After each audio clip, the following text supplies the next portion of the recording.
ஹரே கிருஷ்ண மாதாஜி. கிளியரா இருக்கு, audio video ரெண்டு சரியா இருக்கா மாதாஜி? கரெக்டா இருக்கு மாதாஜி. ஓகேம்மா, தேங்க்யூ. ஹரே கிருஷ்ணா. இஸ்கான் மங்களூர் சார்பாக பகவத்கீதை 8வது சாப்டருக்கு L2 கிளாஸ்க்கு எல்லாரையும் அன்போடு வரவேற்கிறேன். அன்பான மாலை வணக்கங்கள். இன்னைக்கு கிளாஸ் சாப்டர் 8ல அட்டைனிங் த சுப்ரீம், அதாவது உன்னதத்தை அடைதல். எப்படியெல்லாம் அடையிறது, கடைசி காலத்தில் நம்ம எப்படி இருக்கணும், என்ன பண்ணி எப்படி பகவான் அடைய முடியுங்கிறது டீட்டெயில்ஸ் இந்த சாப்டரில் பார்க்கலாம். இஸ்கான் மங்களூரில் இருக்கிற ராதா கோவிந்தா டெம்பிள் இருக்கிற டெய்டி. எஸ், படிக்கிறீங்களா? அதாவது இது சிவகாமி மாதாஜி படிக்கிறீங்களா ஸ்லோகம்? இது பிரணத்தியெல்லாம் படிக்கிறீங்களா? இல்லை, காணுவாங்க. படிக்கிற மாதாஜி. படிமா.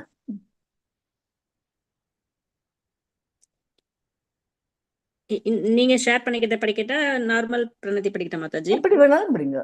இது நம்ம முதல்ல இது சொல்லுங்க, பிரபுபாதா பிரணதி சொல்லுங்க. இல்லாட்டா நான் இதை சொல்றேன். நம ஓம் விஷ்ணு பதாய கிருஷ்ண பிரசாய பூதலே ஸ்ரீமதே பக்தி வேதாந்த சுவாமி நீதி நாமினே நமஸ்தே சரஸ்வதி தேவி கௌரவாணி பிரச்சாரிணி நிர்விசேஷ சூன்யவாதி पाश्चात्य देश तारिणी। जय श्री कृष्णा चैतन्य प्रभु नित्यानंदा श्री अद्वैत गदाधारा श्रीवासादि गौर भक्त वृंदा। हरे कृष्णा कृष्ण कृष्णा हरे हरे, हरे राम राम राम हरे हरे। यस माता जी, இது படிங்க. ஓம் நமோ பகவதே வாசுதேவாய. ஓம் நமோ பகவதே வாசுதேவாய. ஓம் நமோ பகவதே வாசுதேவாய. ஓம் அஞ்ஞானதிமிராந்தஸ்ய ஞானாந்தநசலாக்கய சக்ஷர் உன்மிலிதம் ஏன தஸ்மை ஸ்ரீ குருவே நமக. ஸ்ரீ சைத்தன்ய மனோபீஷ்டம் ஸ்தாபிதம் ஏன பூதலே ஸ்வயம் ரூபக் கதா மஹ்யம் ததாதி ஸ்வபதாந்திகம். வந்தே அகம் ஸ்ரீ குரஹே ஸ்ரீயுதபதகமலம் ஸ்ரீ குருன் வைஷ்ணவாம்ச श्रीरूपं शाक्रजातं सककन रघुनाथान्वितं सजीवं साद्वैतं सावधौतं परिजनसहितं कृष्णचैतन्यदेवं श्रीराधा कृष्णपादान् सककन ललिता श्रीविशाखान्वितांस। हे कृष्ण करुणा सिन्धु दीनबन्धु जगत्पदे गोपेश गोपिका कान्ता राधा कान्ता नमस्तुते। तप्त कांचन गौरांगी राधा वृंदावनेश्वरी ऋषभानुसुदे देवी प्रणमामि हरिप्रिये। वाञ्छाकल्पतरुभ्य कृपा सिन्धुभ्य एव च पतितानां पावनेभ्यो वैष्णवेभ्यो नमो नमः। नमो ब्रह्मण्य देवाय को ब्राह्मणहिताय च जगद्हिताय कृष्णाय गोविन्दाय नमो नमः। नमः ओं मदन्याय कृष्णप्रेमप्रदायते कृष्णाय कृष्णचैतन्य नाम्ने गौरतृषे नमः। अर्थ पेज माताजी। गुरुवे गौरचंद्राय राधिकायै ततालये कृष्णाय कृष्णभक्ताय तद्भक्ताय नमो नमः। मूगं करोति वासालं पंगुं लङ्घयते गिरिं यत्कृपातं हं वन्दे परमानन्दमाधवं। कृष्णाय वासुदेवाय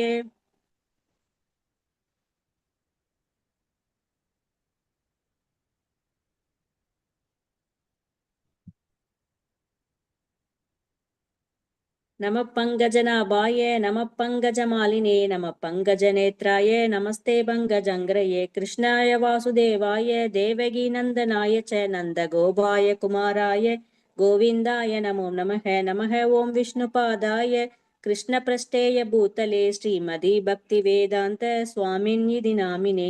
नमस्ते सरस्वती देवे गौरवाणी प्रचारिणे निर्विशेष शून्यवादी पाश्चात्य देशधारिणे। नारायणं नमस्कृत्यं नरं चैव नरोत्तमं देवीं सरस्वतीं व्यासं ततोऽहं जयमुदीरयेत्। शृण्वदं स्वकथकृष्णाय पुण्यश्रवणकीर्तनः हृदन्तस्तोहयभद्राणि विधिनोति सुश्रुतां सदं। नष्टप्रायेषु अभद्रेषु नित्यं भागवत सेवयां भगवती उत्तमश्लोके भक्तिर्भवति नैष्ठिकी। பக்ஷதந்த்வாத்மம் கிருஷ்ணம் பக்தரூபம் சரூபகம் பக்தாவதாரம் பக்தாக்யம் நமாமி பக்த சக்திகம். ஜெய் ஸ்ரீ கிருஷ்ண சைத்தன்ய பிரபு நித்யானந்த ஸ்ரீ அத்வைத கதாதாரா ஸ்ரீவாசாதி கௌரபக்த விருந்த. ஹரே கிருஷ்ணா கிருஷ்ண கிருஷ்ண ஹரே ஹரே, ஹரே ராம ராம ராம ஹரே ஹரே. ஹரே கிருஷ்ணா கிருஷ்ண கிருஷ்ண ஹரே ஹரே, ஹரே ராம ராம ராம ஹரே ஹரே.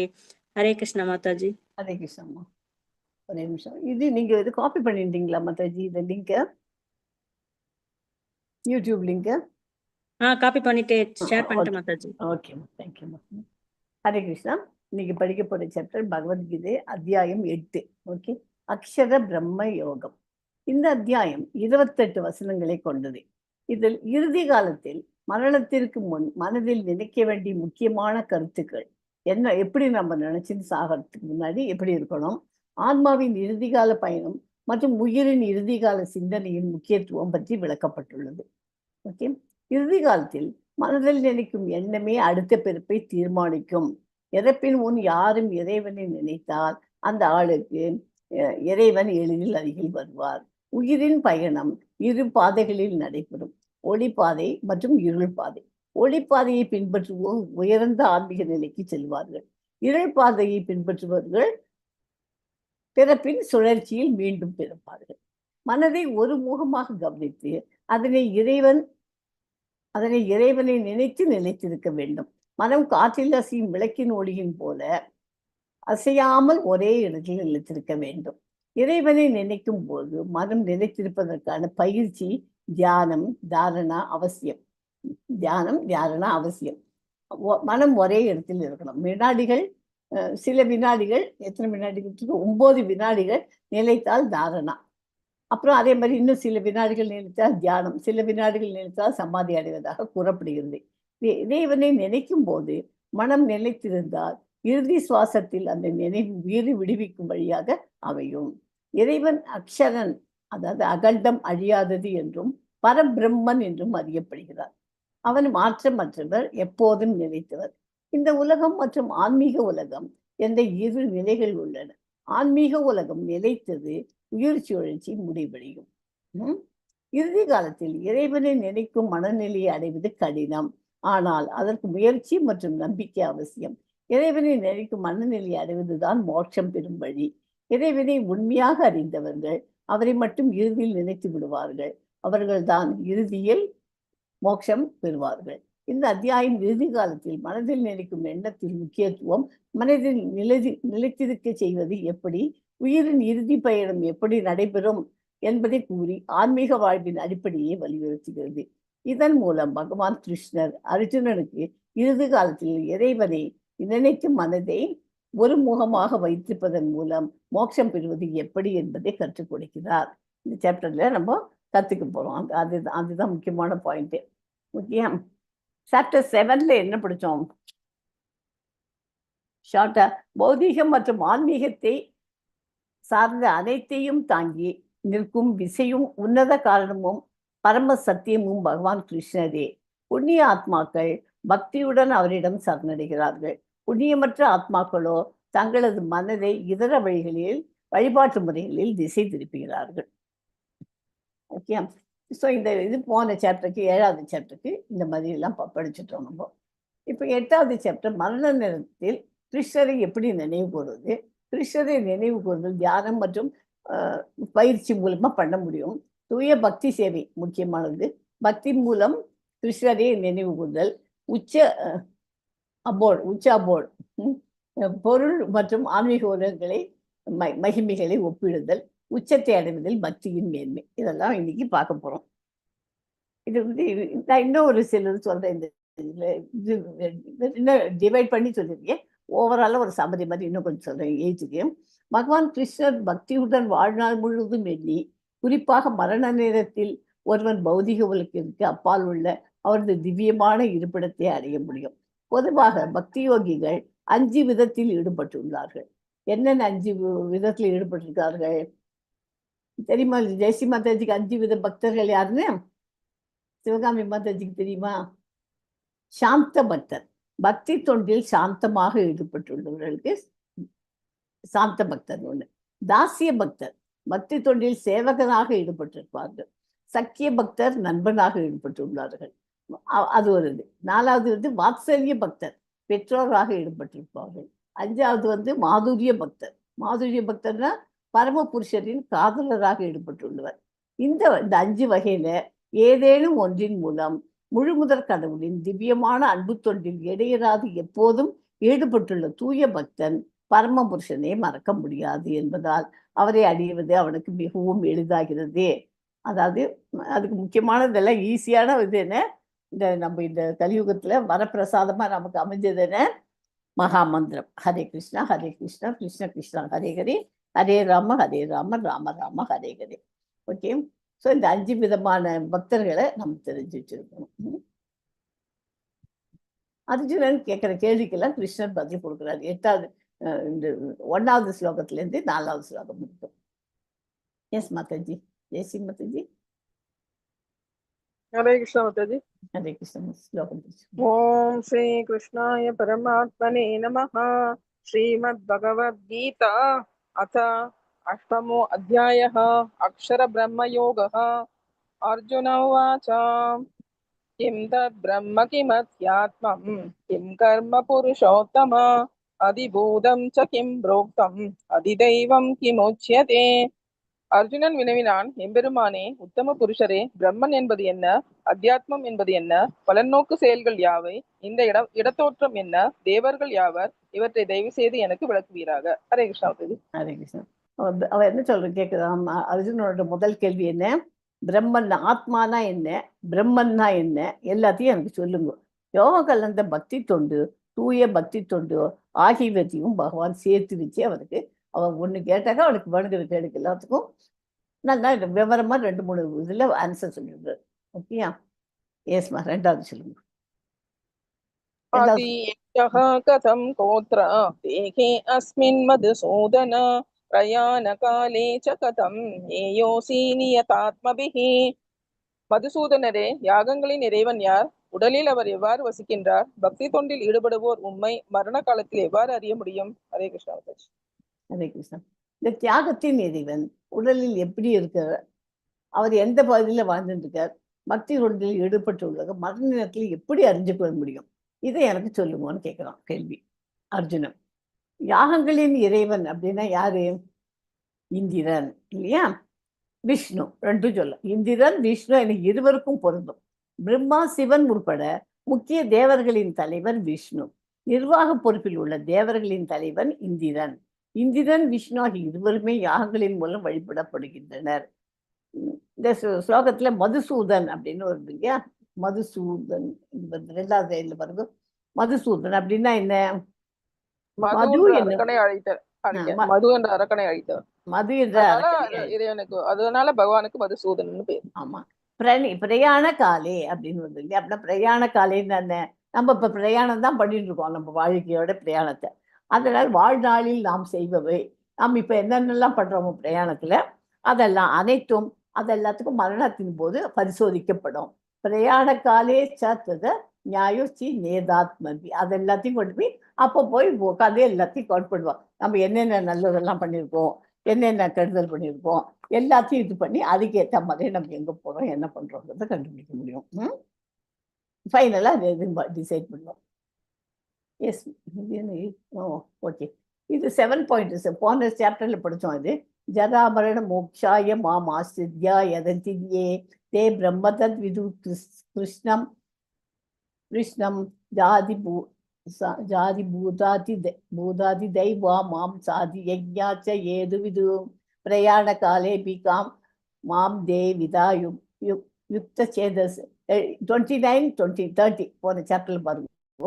என்னை பற்றிய முழு உணர்வில் இருப்பவர்கள் பரம புருஷரான என்னை ஜட வெளிப்பாட்டிற்கும் தேவர்களுக்கும் அனைத்து தியாக முறைகளுக்கும் ஆளும் கொள்கையாக அறிந்தவர்கள் மரண நேரத்திலும் கூட பரம புருஷனாக என்னை புரிந்து கொண்டு அறிய முடியும். அதனால கடைசி நிமிஷம் போது என்னமோ தமிழ்ல ஒரு ப்ராப்ளம் சொல்லுவாள், சாகர சமயத்துல சங்கரான்னு சொல்றதை விட நம்ம இப்ப நல்லபடியா இருக்கிற சமயத்துல நம்ம எல்லாத்தையுமே பகவானை நினைச்சிட்டு பகவானோட பேரை சொல்லிட்டு எல்லாத்தையும் பண்ணிருக்கோம்.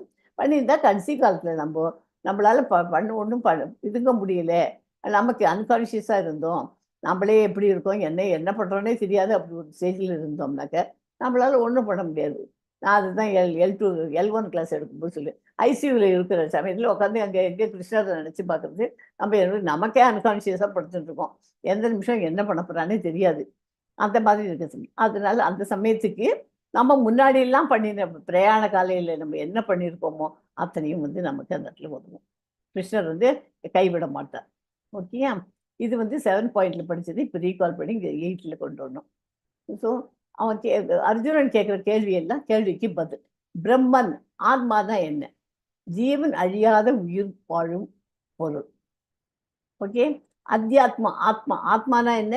அழியாத உயிர் வாழும் பொருள். அதுக்கு அழிவு கிடையாது, ஆத்மாவுக்கு அழிவு கிடையாதுன்னு படிச்சிருப்பேன், டீட்டெயில் ஸ்டடி படிச்சிருக்கேன் இல்லையா, L1லயே படிச்சிருப்போம்.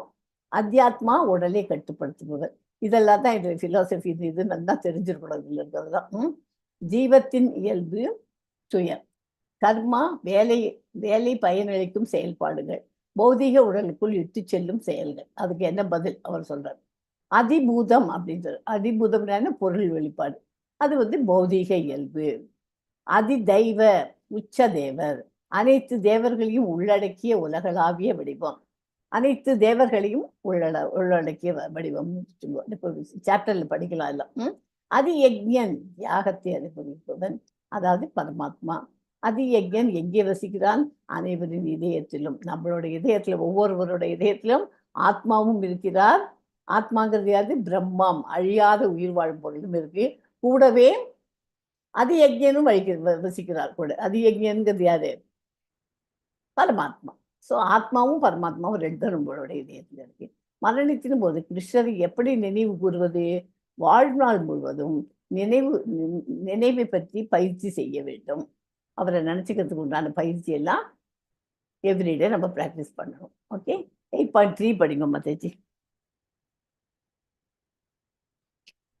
ஜெய்ஸ்ரீ மாதாஜி. भगवानुवाच अक्षरं ब्रह्म परमं स्वभावोऽध्यात्मम् उच्यते பூதபாவோத்பவகரோ விசர்க கர்ம சஞ்சிதः.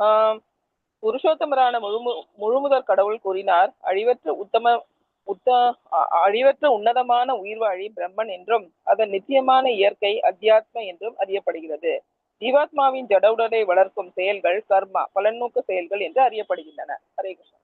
அழியாத ஆழ்நிலை ஜீவன் பிரம்மம் சொல்றோம். படிப்பதான் அந்த இதுல டேப்லர் கால்வல்ல படித்தோம் இல்லையா, அவனது நித்திய இயல்பு சுயம் என்று அழைக்கப்படுகிறது. இந்த ஜட உடல்களின் வளர்ச்சி தொடர்பான செயல் கர்மா அல்லது பலநோக்கு. கர்மாக்கு என்ன பேரு? கர்மா ஆர் பலநோக்கு செயல்கள் என்றும் அழைக்கப்படுகிறது என்று பரமபுருஷர் கூறினார். அதுக்கு ஆன்சர் அதுதான். பிரம்மன் நிச்சயமாக இருப்பதும் அழிவற்றதும் ஆகும். இதன் தன்மை ஒருபோதும் மாறுவது இல்லை. ஆனால் பிரம்மனுக்கு மேல் பரபிரம்மன் உள்ளார். பிரம்மன் ஜீவாத்மாவை குறிக்கும், பரபிரம்மன் பரமபுருஷ பகவானை குறிக்கும். உயிர்வாழி ஜட உணர்வில் இருக்கும் போது பல்வேறு உடல்களை எடுத்தாக வேண்டும். இதுவே கர்மா, உணர்வின் உந்துதலால் படைக்கப்படுபவை. ஓகே? 8.4 படிக்கும் மாதாஜி. அதிபூதம் ஷரோ பாவஹ புருஷாதி தைவதம் அதியஜ்ஞோகம் ஏவாத்ர தேகே தேக பிரதாம்பர. உடல் பெற்ற ஆத்மாக்களில் சிறந்தவனே, எப்போதும் மாறிக்கொண்டுள்ள பௌதீக இயற்கை அதிபூத எனப்படும். சூரியன், சந்திரன் முதலிய தேவர்கள் அனைவரும் அடங்கிய பகவானின் விஸ்வரூபம் அதிதெய்வ எனப்படும். மேலும் உடல் பெற்ற அனைத்து ஜீவன்களின் இதயத்திலும் பரமாத்மாவாக வீற்றிருக்கும் பரமபுருஷனாகிய நான் அதி யஜ்ஞ, யாகத்தின் இறைவன் என்று அறியப்படுகிறேன். ஹரே கிருஷ்ணா. பௌதீக இயற்கை முடிவில்லாமல் மாறக்கூடியது என்று அறியப்படுகிறது. பிரபஞ்சம் என்பது பரமபுருஷரின் பிரபஞ்ச வடிவம். நான் பரமாத்மாவாக குறிப்பிடப்படும் அந்த இறைவன் ஒவ்வொரு உருவகத்தின் இதயத்திலும் வசிக்கிறேன் அப்படின்னு பகவான் சொல்றாரு. அதுக்கு ஜட இயற்கை தொடர்ந்து மாறிக்கொண்டே உள்ளது. ஜட உடல்கள் பொதுவாக 6 நிலைகளே கிடைக்கின்றன. என்னென்ன நிலையில் 6 நிலை என்னென்ன மாறி வருது? ஜட உடல்கள் முதல்ல பறக்கிறது, அப்புறம் வளர்றது, கொஞ்ச நாளைக்கு வாழறது, அப்புறம் இனவிருத்தி செய்கிறது, அப்புறம் தளர்கிறது, பின்னர் அழிகிறது. இந்த ஜட இயற்கையை அதிபூத எனப்படும். அதிபூதன்னு என்னன்னு சொல்லணும், இப்போ என்ன தெரிஞ்சிருந்தாலும் 6 இதை கடந்து வரணும். என்னென்ன 6 வருது? 6 நிலைகள் பிறக்கின்றன, வளர்கின்றன, சிறிது காலம் வாழ்கின்றன, இனவிருத்தி செய்கின்றன, தளர்கின்றன, பின்னர் அழிகிறது. இதுக்கு தான் அதிபூதம்னு பேர். இப்போ இந்த பக்கத்துல ஒரு எக்ஸாம்பிள் ஒரு இது போட்டிருக்கோம். என்ன படம்? பட்டர்ஃப்ளை படம் போட்டிருக்கோம். அது முதல்ல பட்டா முட்டை போடுறது. அந்த முட்டை இந்த பக்கம் இருக்கு, இல்லை படத்துல தெரியல. ஸோ முட்டை வந்தது. முட்டையிலேருந்து என்ன வருது? இந்த மாதிரி புழு வருது. லார்வா ஸ்டேஜ் வருது. இந்த புழு வந்த உடனே இந்த புழு ஒரு நீளமாக, புழுக்கும் அதுக்கும் முட்டைக்கும் அதுக்கும் சம்பந்தம் இல்லை. அது வேற நிலைக்கு மாறி வந்துடுது. ஆனால் ஆத்மா அங்கே முட்டையில என்ன ஆத்மா இருந்ததோ அதே ஆத்மா தான் இங்கேயும் இருக்கு. ஓகே, அது மாறவே மாறாது. இது உடல் தான் மாறிட்டு வந்துட்டு. இதுக்கு அப்புறமா ஒரு ஸ்டேஜில் அங்கே இருக்கிற இலைகளை எல்லாம் பிச்சு தின்னு, மோஸ்ட்லி இந்த பட்டர்ஃப்ளை எல்லாம் அரளி செடியில் தான் இருக்கும். அந்த இடத்துல அது இதான் இப்போ வச்சு பிச்சு பிச்சு அந்த நுனி இலையெல்லாம் பிச்சு பிச்சு தின்னு போட்டுரும். பூவெல்லாம் தின்னுடும் அது. அதை தின்னுட்டு ஒரு ஸ்டேஜ் முடிஞ்ச உடனே தன்னை சுற்றி வாயில் இருக்கிற எச்சலை வச்சே அது ஒரு கூண்டு கட்டிடணும். கூட்டு கட்டி பியூப்பாங்கிற ஸ்டேஜில் உட்காந்துக்கும். ஸோ இந்த முதல் ஸ்டேஜுக்கும் 2வது ஸ்டேஜுக்கும் வித்தியாசம் இல்லை, 2வது ஸ்டேஜ்லேருந்து 3வது ஸ்டேஜுக்கும் வித்தியாசம் இல்லை. இதுக்குள்ளே உட்காந்துட்டு அது என்னென்ன மாற்றங்கள்லாம் நிகழ்ந்துருக்குன்றது நமக்கு தெரியாது. ஒரு கடவுளுக்கு தான் தெரியும். உள்ளுக்குள்ளே மாறிண்டு அதுக்கு 3 கால், அதுக்கு ஒரு தலை, எல்லா விங்ஸு, 2 பேர்ஸ் ஆஃப் விங்ஸு, விதவிதமாக அது கலராக போட்டுன்னு வந்துடுறது. இந்த மாதிரி இது வர்றதுக்கு ஒவ்வொரு ஸ்டேஜ்லையும். ஆனால் முதல்ல இருந்த முட்டையில் இருந்த ஆத்மாவாய் தான் இங்கேயும் இருக்குது. அதுக்கு அளவு எதுவுமே மாறல. இதே மாதிரி தான் நம்ம மனுஷாலாம் இருக்கிறதும். முதல்ல பிறக்கிறோம், குழந்தையா இருக்குது, அப்புறம் குழந்தை கொஞ்சம் பெருசாக இருந்து டீனேஜ் வருது, காலேஜ் போகிறோம், காலேஜ் போனதுக்கு அப்புறம் வேலைக்கு படிச்சுட்டு வேலைக்கு போகிறோம், எல்லாம் பண்ணுறோம். எல்லாம் பண்ணிட்டு ஒரு ஸ்டேஜ்லேயும் மாறிட்டு வரோம் இல்லையா? மாறிட்டு வந்தால் கூட எல்லா ஸ்டேஜ்லேயும் அந்த மனசு அப்படியே ஆத்மாங்கிறது அப்படியே தான் இருக்கும். அதுக்கு ஒரு விதமான சேஞ்சும் கிடையாது. ஓகேயா? ஆனால் அதனால தான் ஒரு வயசானதுக்கு அப்புறமா பார்த்தா கூட அந்த ஆத்மாவுக்கு இன்னமும் சின்ன குழந்தையாவே இருந்துருக்கும் அந்த வயசான காலத்துல கூட. ஏன்? ஏன்னா அதுக்கு அதுக்கு அதனோட ஆசை இருக்கு. சின்ன வயசுல நம்ம இப்படி இருந்தோம், இப்படி இருந்தோம், இப்படி இருந்தோம். அதனால ஆத்மாவுக்கு அப்படியே எல்லாத்தையும் கேரி ஓவர் பண்ணிட்டு வரும். பட் இதெல்லாம் சேஞ்சஸ் எல்லாம் அப்படியெல்லாம் மாறிட்டு வரும் ஜட உலகில். ஓகே, மரண நேரத்தில் கிருஷ்ணரை நினைவு கூறணும். மரண நேரத்தில் ஒருவன் நினைவில் வச்சிருந்தாக்க பகவானை அடைய முடியும். கிருஷ்ணர் அர்ஜுனனை தொடர்ந்து தியானித்து தனது செயல்களை அவருக்கு அர்ப்பணித்து அவரை அடையுமாறு பரிந்துரைக்கிறான். அவர் எப்படி சொல்லிக் கொடுக்குறார்? தியானம் பண்ணுங்க, பண்ணிட்டு அவர் நீங்கள் என்ன காரியம் பண்ணாலும் அதை பகவானுக்குன்னு அர்ப்பணிச்சுட்டு அனைத்தும் கிருஷ்ணார்ப்பணம், சாப்பிட்றதுலேருந்து எல்லாம் கிருஷ்ணார்ப்பணம் நினச்சிட்டு பண்ணினாக்க மரண நேரத்தில் கிருஷ்ணரையே நம்ம அடைய முடியும். ஓகே, 8.5 படிக்கும் கமலாஜி. அந்தகாலே ச மாமேவ ஸ்மரன் முக்த்வா கலேவரம் யப்ரயாதி ச மத்பாவம் யாதி நாஸ்யத்ர சம்சயः. மேலும் தனது வாழ்வின் இறுதி காலத்தில் யாராவது என்னை மட்டும் எண்ணிக்கொண்டு உடலை விட்டால் உடனடியாக அவன் என்னுடைய இயற்கையை அடைகிறான். இதில் சிறிதும் சந்தேகம் இல்லை. ஹரே கிருஷ்ணா. ஹரே கிருஷ்ணா. இந்த ஸ்லோகம் ரொம்ப இம்பார்ட்டன்ட் ஸ்லோகம். அந்த காலே, வாழ்வின் இறுதி காலத்தில், அந்தனா இறுதி, அந்த காலே சனக்க கூட மாம் என்னை ஏவ நிச்சயமாக ஸ்மரன் நினைத்து கொண்டு முக்துவான விடரம் உயிரை விடுபவன், கலேவரம் உடல் முக்துவா கலேவரம் உடலை விடுபவன், எவன் ஒருவன் பிரயாதி செல்கிறான், ச அவன் மத்பாவம் என்னுடைய இயற்கையை யாதி அடைகிறான், ந இல்லை, அஸ்தி இதில், அற்ற இங்கே, சம்சய சந்தேகம் இல்லை. ஓகே, மரண நேரத்தில் என்னை மட்டும் நினைத்து தன் உடலை விட்டு வெளியேறுபவன் உடனடியாக என் இயல்பை அடைகிறான். இதில் எந்த சந்தேகமும் இல்லை.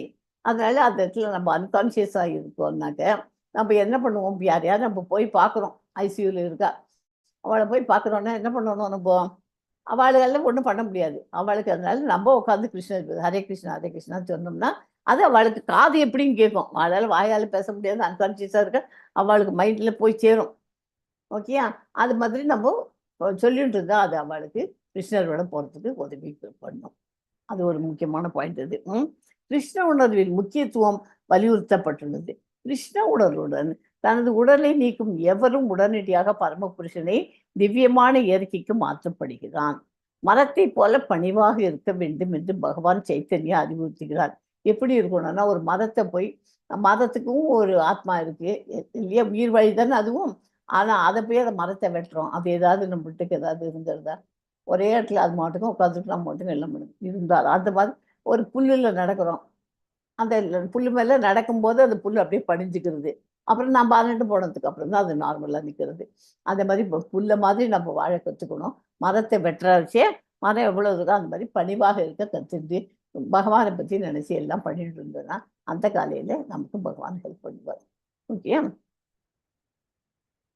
அகனி அகனி பூத்தானி கச்சந்திக யாமாலயம் சேஷாக ஸ்தாவரம் இச்சாந்திக்கும் ஆச்சாரியம் அத பரம்.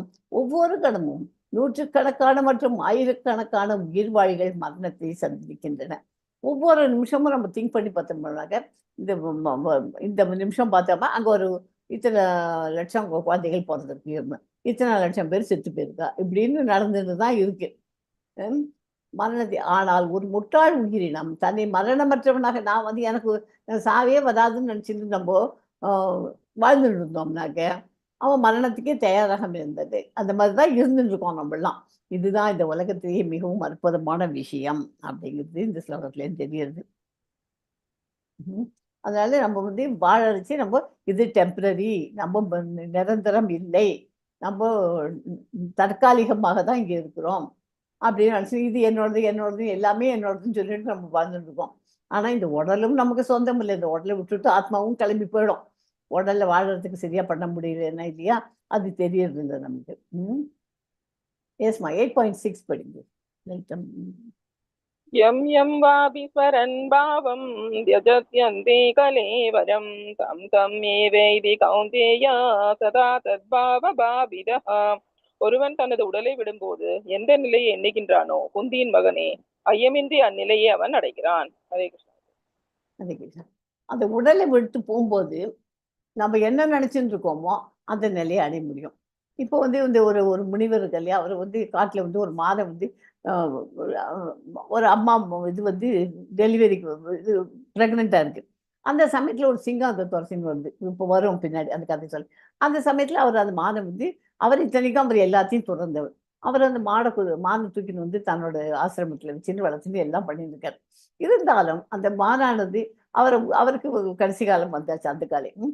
அந்த சமயத்தில் வரும்போது அவருக்கு அந்த மானை விட்டுட்டு யார் பார்த்துப்பா அப்படின்னு நினச்சிட்டு அவர் சாகர். அந்த மாதிரி சாகர சமயத்துக்கு என்ன ஆகுது, அந்த மானா தான் அவர் அடுத்த ஜென்மத்தில் பிறக்க முடியும் இல்லையா, பிறந்திருக்காருன்னு சொல்லி அதுதான் இருக்கு. ஒருவரின் வாழ்க்கையின் போது ஏற்படும் எண்ணங்கள் மரணத்தின் போது அவரது எண்ணங்களை பாதிக்க குவிகின்றன. எனவே அவரது வாழ்க்கை அடுத்த வாழ்க்கை ஒருவரின் வாழ்க்கை அவரது வாழ்க்கை ஒருவரின் அடுத்த வாழ்க்கையை உருவாக்குகிறது. ஒருவரின் தற்போதைய வாழ்க்கையில் ஒருவர் நற்குணத்தில் வாழ்ந்து எப்போதும் கிருஷ்ணரை பற்றி சிந்தித்தால் ஒருவரின் வாழ்க்கையில் முடிவில் கிருஷ்ணரை நினைவு கூற முடியும். அது அவரை கிருஷ்ணரின் ஆழில் இயல்புக்கு மாற்ற உதவும். ஒருவர் கிருஷ்ணரின் சேவையில் ஆழ்ந்திருந்தால் அவரது அடுத்த உடல் ஜடப்பொருளாக அல்ல ஆன்மீகமாக இருக்கும் அப்படின்னு இது பற்பட்லேயே சொல்லியிருக்கேன். 8.6 இதெல்லாம் இருக்கு டீட்டெயில்ஸ் வருது.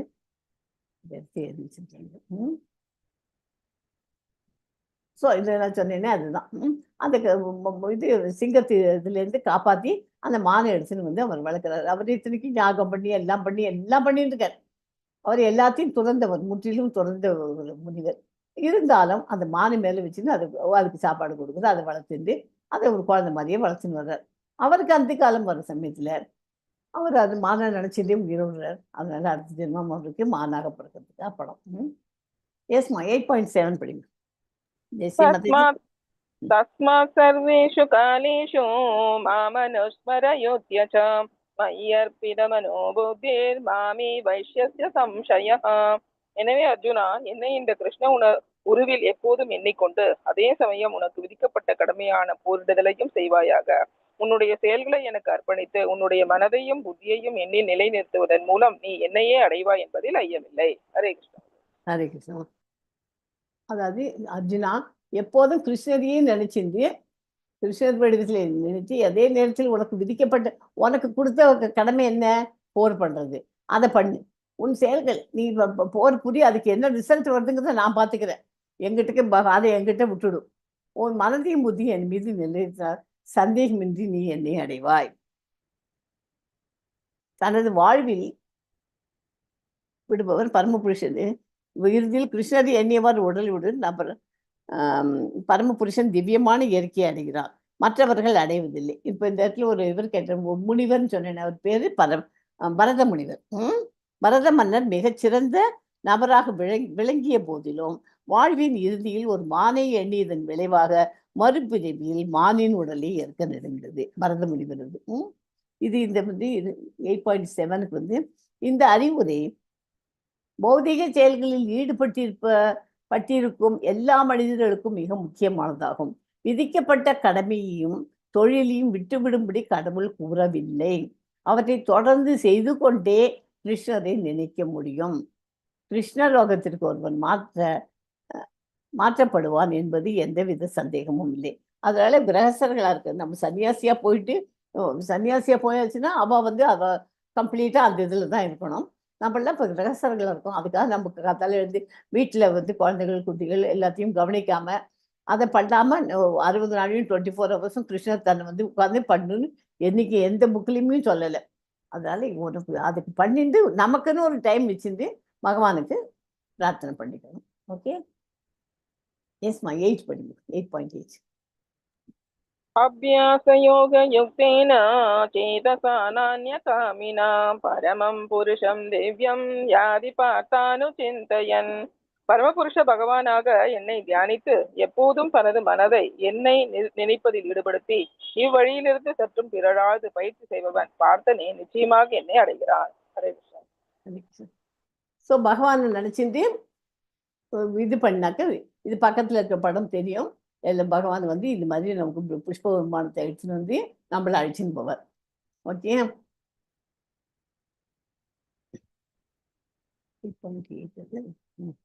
கிருஷ்ண மகாமந்திரத்தின் மூலம் கிருஷ்ணரை பற்றிய நினைவு மீண்டும் எழுப்பப்படுகிறது.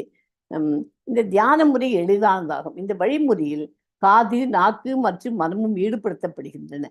புருஷம் என்றால் அனுபவிப்பாளர். பரமம் புருஷம்னு பரமம், இந்த புருஷம்னாக்க அனுபவிப்பாளர்னு அர்த்தம் அந்த ஸ்லோகத்துல ஒரு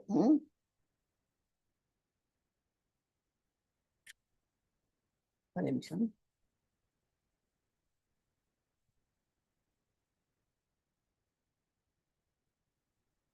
ஸோ இது டெக்ஸ்ட் 8க்கு எப்படிங்கிறது Lord Krishna stresses on importance of remembering him I practice. எப்படியெல்லாம் ப்ராக்டிஸ் பண்ணி அவரை எப்படி ஞாபகம் வச்சுக்கணுங்கிறத இங்கிலீஷ்ல சொல்லியிருக்கு. கிருஷ்ணரை நினைவு கூறுதல். தியானம் மூலம் நினைவை பயிற்சி செய்தல்.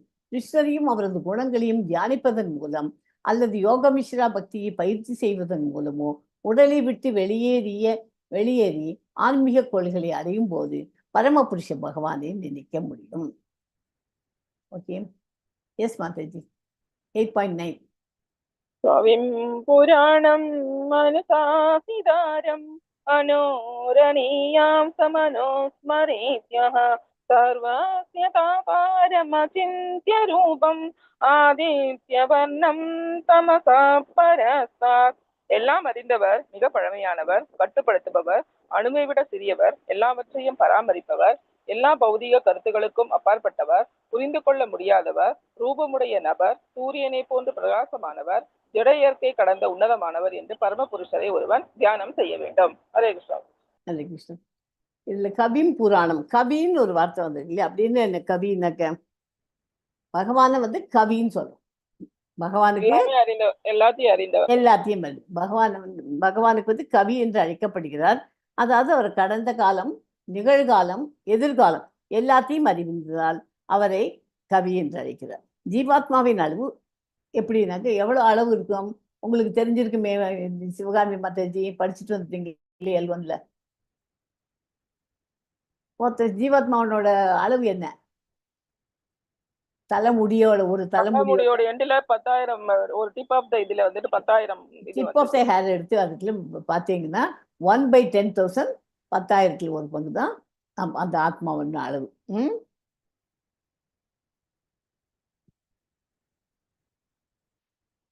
ஒரே நிமிஷம், இன்னும் கொஞ்சம் இருக்கு அந்த கபில் புராணத்துல.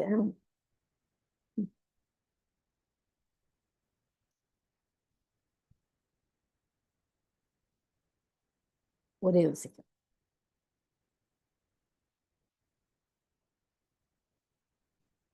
கவின்னா எல்லாம் அறிந்தவர், புராணம்னா மிக பழமையானவர். ஆதித்ய வர்ணம் அப்படின்னா சூரியனை போன்ற நிறமுடையவர். தமஸ் அப்படின்னா இருள். பரஸ்தாத் உன்னதமானவர். ஓகே,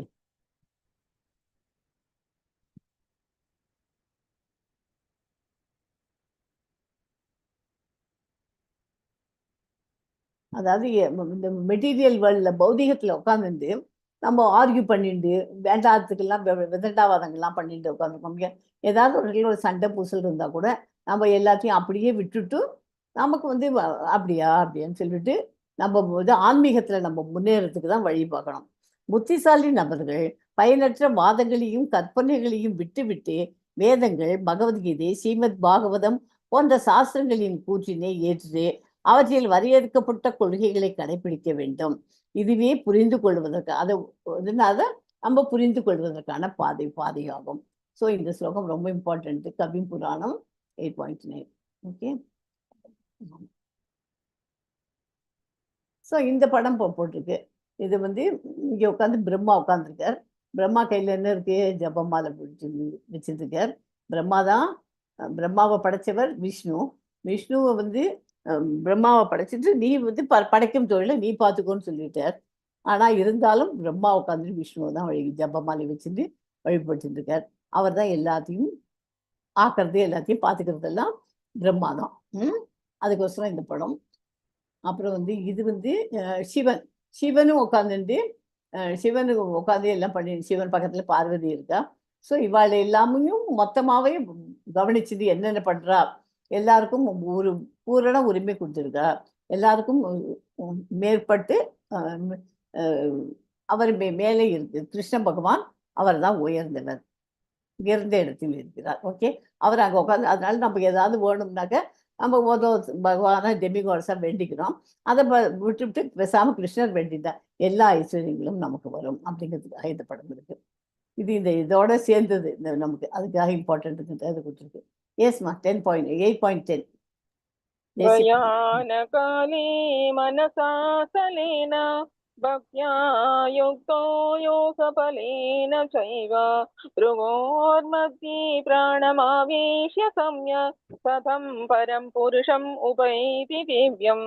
எவன் ஒருவன் இறக்கும் தருவாயில் தனது உயிர் மூச்சை புருவங்களுக்கு மத்தியில் நிறுத்தி யோக பலத்தினால் பிறழாத மனதுடனும் முழு பக்தியுடனும் பரமபுருஷரை நினைப்பதில் ஈடுபட்டுள்ளானோ அவன் நிச்சயமாக பரமபுருஷ பகவானை அடைவான். ஹரே கிருஷ்ணா. அதாவது மரண நேரத்துல அந்த நமக்கு எப்போதுமே இந்த ஒரு இது சொல்லுவா, கண்ணை மூடிண்டு இந்த புருவம் இருக்கு இல்லையா, 2 புருவங்களுக்கும் நடுப்புற நம்ம மொழி அப்படி ஊற்றி வச்சுட்டு நம்ம உட்காந்து இது பண்ணோம்னு வச்சுக்கோங்களேன். யோகா பண்ணா அது வந்து அப்படி பண்ணினா நமக்கு கான்சன்ட்ரேஷன் வேற எங்கேயும் போகாது. நம்ம பண்ற இதுல தான் இதுங்கும். இடையில நிலைத்து யோக பலம் அது அப்படி பண்ணச்சு யோகம் பலம் இருக்கும். அதனால பகவான் வீட்டுக்கு நம்ம ஹரே கிருஷ்ணா மகாமந்திரம் சொல்லிச்சு கூட கண்ணை மூடிட்டு அந்த மாதிரி பண்ணோம்னாக்க நமக்கு கான்சன்ட்ரேஷன் ஜாஸ்தியாக வரும்.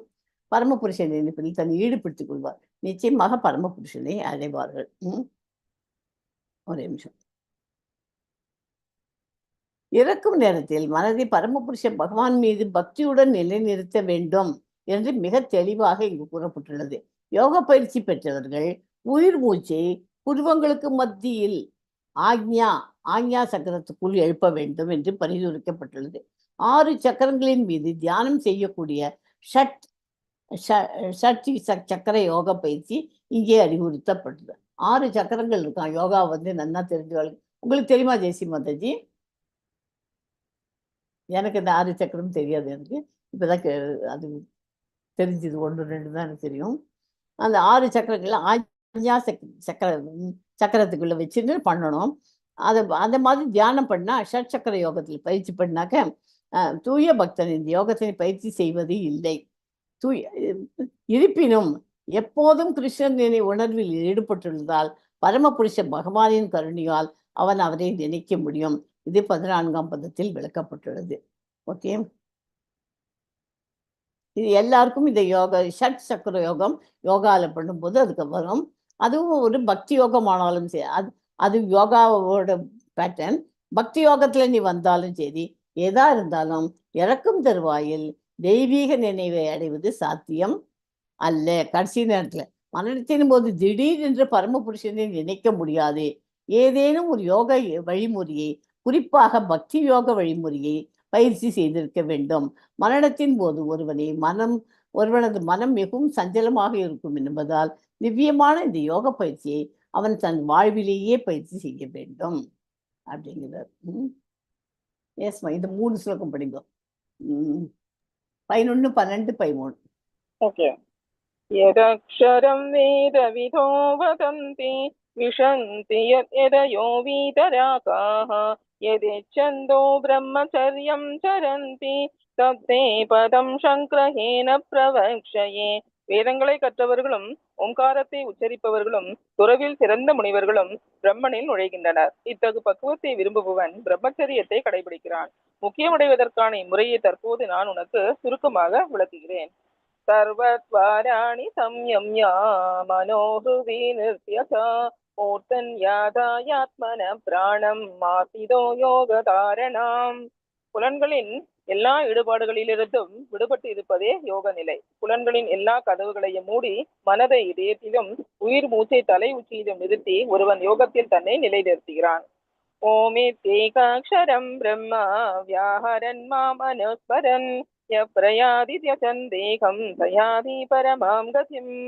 இந்த யோக பயிற்சி நிலை பெற்ற பிறகு ஓம் என்னும் புனித பிரணவத்தை உச்சரித்து பரமபுருஷ பகவானை எண்ணிக்கொண்டு உடலை விடுபவன் நிச்சயமாக ஆன்மீக கிரகங்களை அடைவான். ஹரே கிருஷ்ணன். ஹரே கிருஷ்ணன். இது ஸ்லோகம் 12, 13 ரொம்ப இம்பார்ட்டன்ட். இதில் யோகத்தை இங்கே அறிவுறு சொல்லி கொடுக்குறா இல்லையா, யோகத்தை ப்ராக்டிஸ் பண்ணுன்னு. அதோ பக்தி யோகங்கிறது ரொம்ப இம்பார்ட்டண்ட்டு.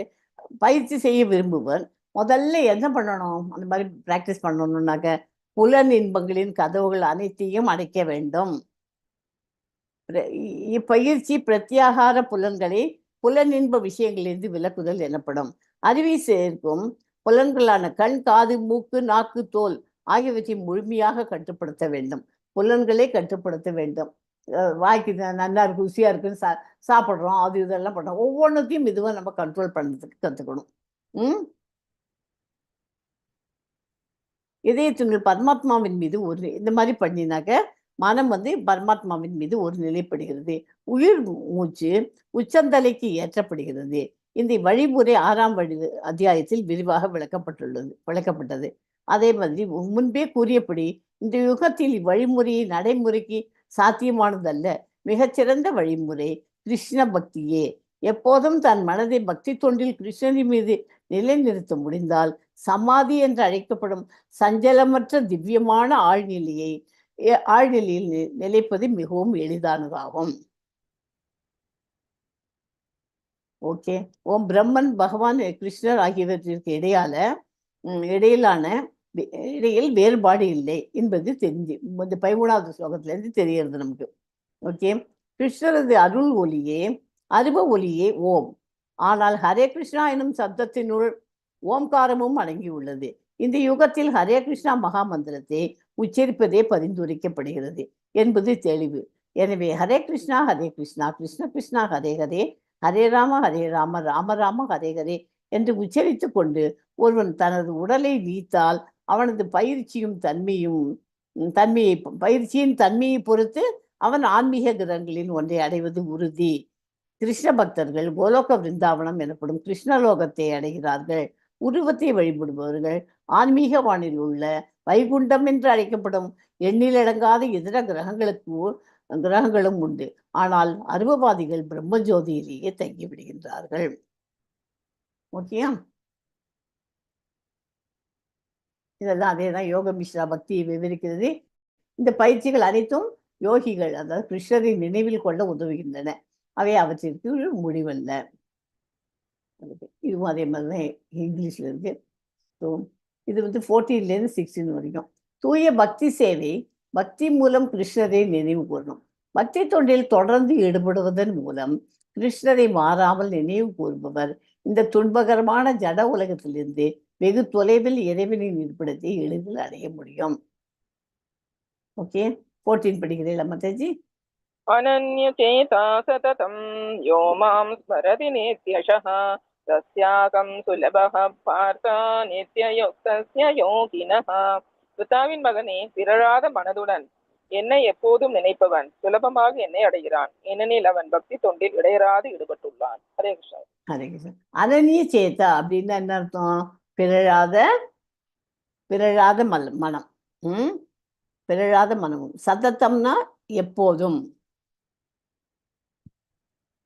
களங்கமற்ற பக்தர்களால் அடையப்படும் இறுதி இலக்கு இப்பதத்தில் தெளிவாக விவரிக்கப்பட்டுள்ளது. அதாவது, ஆனால் ஞானமோ கர்மமோ ஹட யோகமோ கலக்காத தூய்மையான பக்தி யோகத்தினை இந்த பதம் குறிப்பிடுகிறது. அனன்ய சேதா என்னும் வார்த்தையில் குறிப்பிடப்பட்டுள்ளது. அதுபோல தூய பக்தி யோகத்தில் பக்தன் கிருஷ்ணரை தவிர பிரம்மஜோதியுடன் ஒன்றர கலக்கவோ வேறு எதையும் விரும்புவதில்லை. ஸ்வர்கலோகங்களுக்கு ஏற்றம் பெறவோ பிரம்மஜோதியுடன் ஒன்றாக கலக்கவோ மோட்சம் பெறவோ பௌதிக பந்தத்திலிருந்து முக்தி அடையவோ தூய பக்தன் விரும்புவதில்லை. அவன் எதற்கும் ஆசைப்படுவதில்லை. சைத்தன்ய சரிதாமிரத்தில் தூய பக்தன் நிஷ்காம சுயநலம் எதுவும் இல்லாதவன் என்று வர்ணிக்கப்படுகிறான். எப்படி சொல்றாரு? நிஷ்காம சுயநலம் எதுவும் இல்லாதவன். பக்குவமான அமைதி அவனுக்கு மட்டுமே சொந்தமானது. சுய லாபங்களில் விரும்புபவர்களுக்கு அல்ல. கர்மயோகி ஞான யோகி அல்ல. ஹடயோகியும் தனக்கென்று சொந்த ஆசைகளை கொண்டுள்ளான். ஆனால் பக்குவமான பக்தனோ பரமபுருஷ பகவானை திருப்தி செய்வதை தவிர வேறு எந்த ஆசையும் இல்லாதவன். எனவேதான் தன்னிடம் அசையாத பக்தியுடையவன் தன்னை எளிதில் அடைவதாக கூறுகிறார் பகவான். ஓகேயா? இன்னும் நிறைய இருக்கு. அதை பத்தி விவரமா நீங்க இதுல அந்த ஸ்லோகத்துக்கு பர்பட்ல படிச்சுக்கோங்க. எஸ்மா, 15 படிங்க. மாம் உபேத்ய புனர்ஜன்ம துக்காலயமசாஸ்வதம் நாப்னுவந்தி மகாத்மானஹ சம்சித்திம் பரமாம் கதாஹ. பக்தியில் யோகிகளான மகாத்மாக்கள் என்னை அடைந்த பிறகு முற்றிலும் துன்பம் நிறைந்த இந்த தற்காலிகமான உலகத்திற்கு திரும்பி வருவதே இல்லை, ஏனெனில் அவர்கள் மிக உயர்ந்த பக்குவத்தை அடைந்து விட்டனர். ஹரே கிருஷ்ணா. ஹரே கிருஷ்ணா மாதாஜி. இந்த தற்காலிகமான ஜட உலகம் பிறப்பு இறப்பு முதுமை நோய் என்னும் துன்பங்களால் நிறைந்துள்ளது. எனவே மிக உயர்ந்த பக்குவ நிலையை அடைந்து கோலோக பிருந்தாவனம் எனப்படும் கிருஷ்ணலோகத்தை அடைபவன் இயற்கையாகவே இங்கு திரும்பி வருவதில்லை. இந்த பரம உலகத்திற்கு உலகத்தினை வேத சாஸ்திரங்கள் அவ்வியக்த அக்ஷர மற்றும் பரமாகதி என்று விளக்குகின்றன. வேறு விதமாக கூறினால் அந்த உலகம் நமது பௌதிக பார்வைக்கு அப்பாற்பட்டது, வர்ணிக்க இயலாதது. ஆனால் மகாத்மாக்கள் அடையும் மிக உயர்ந்த இலக்கு அதுவே தன்னை உணர்ந்த ஆத்மாக்களிலிருந்து தெய்வீக சக்திகளை பெறும் மகாத்மாக்கள் படிப்படியாக கிருஷ்ண உணர்வில் பக்தி தொண்டை விருத்தி செய்கின்றார்கள். பௌதிக உலகின் எந்த லோகத்திற்கும் உயர்வு பெற அவர்கள் விரும்புவது இல்லை. அது மட்டுமின்றி ஆன்மீக உலகத்திற்கு மாற்றம் பெறுவதற்கான விருப்பமும் அவர்களிடம் இல்லை. ஸோ அதனால திவ்யமான தொண்டில் மூழ்கியுள்ள கிருஷ்ணரது உறவையும் கிருஷ்ணரையும் தவிர அவர்களுக்கு வேறொன்றும் தேவையில்லை. இதுவே வாழ்வின் மிக உயர்ந்த பக்குவ நிலையாகும். இந்த பதம் பரமபுருஷனான கிருஷ்ணரது பக்தர்களை குறிப்பிட்டு சொல்கின்றது. கிருஷ்ணர் உணர்வில் உள்ள இந்த பக்தர்கள் வாழ்வின் மிக உயர்ந்த பக்குவ நிலையை அடைகிறார்கள்.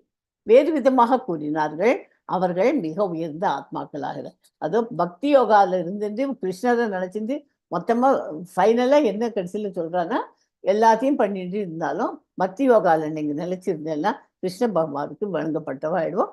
கோலோக பிருந்தாவன் நிச்சயம். அவர்கள் நிச்சயமாக கிருஷ்ண லோகத்தை அடைய முடியும்.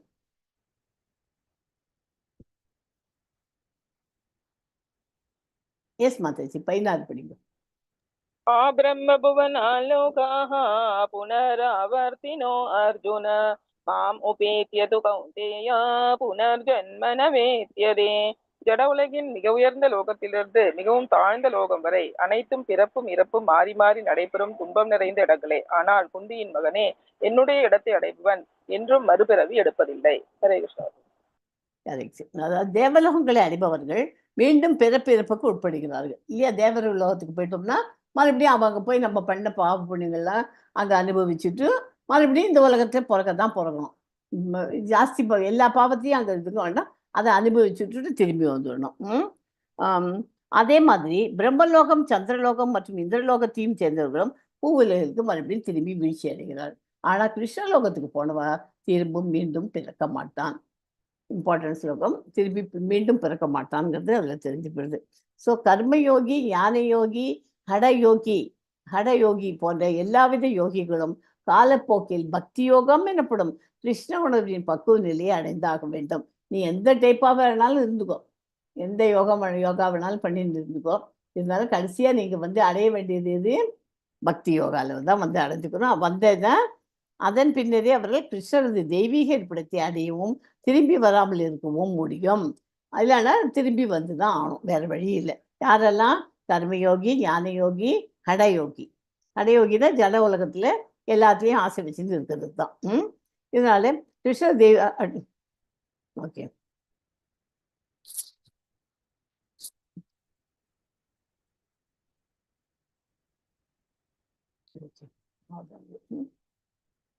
ஸோ இப்போ 17 to 22 பொருள் மற்றும் ஆன்மீக உலகங்களை ஒப்பிட்டு பார்த்தல். உச்சபூமியின் மகிமைகள். பொருள் உலகம் தொடர்ந்து உருவாக்கப்பட்டு அழிக்கப்பட்டு வருகிறது. படைப்பு மற்றும் அழிவின் இந்த பெருங்கடலுக்கு அப்பால் கிருஷ்ணரின் இருப்பிடம் உள்ளது. அங்கு அவர் இருக்கிறார். மேலும் அவர் மீது கலப்படமற்ற பக்தியால் மட்டுமே அடைய முடியும். எஸ்மா 17, 18, 19 படிங்க. ஓகே. சகஸ்ரயுக பர்யந்தம் மகர்யத் பிரம்மணோ விதுஹோ ராத்ரிம் யுக சகஸ்ராந்தாம் தேகோ ராத்திரவிதோ ஜனாஹ. மனித கணக்கின்படி 1000 யுகங்களை கொண்ட காலம் பிரம்மாவின் ஒரு பகலாகும். அவரது இரவின் காலமும் அது போன்றே நீண்டதே. அவ்யக்தாத்யக்த்ய சர்வாஹ பிரபவன்யகராகமே ராத்ரியாகமே பிரளீயந்தே தத்ரைவாக்யத்த சஞ்சதே. பிரம்மாவின் பகல் தோன்றும் போது எல்லா ஜீவாத்மாக்களும் அவ்யக்த நிலையிலிருந்து தோன்றுகின்றனர். பின்னர் இரவு வந்தவுடன் அவர்கள் மீண்டும் அவ்யக்தத்துடன் இணைந்து விடுகின்றனர்.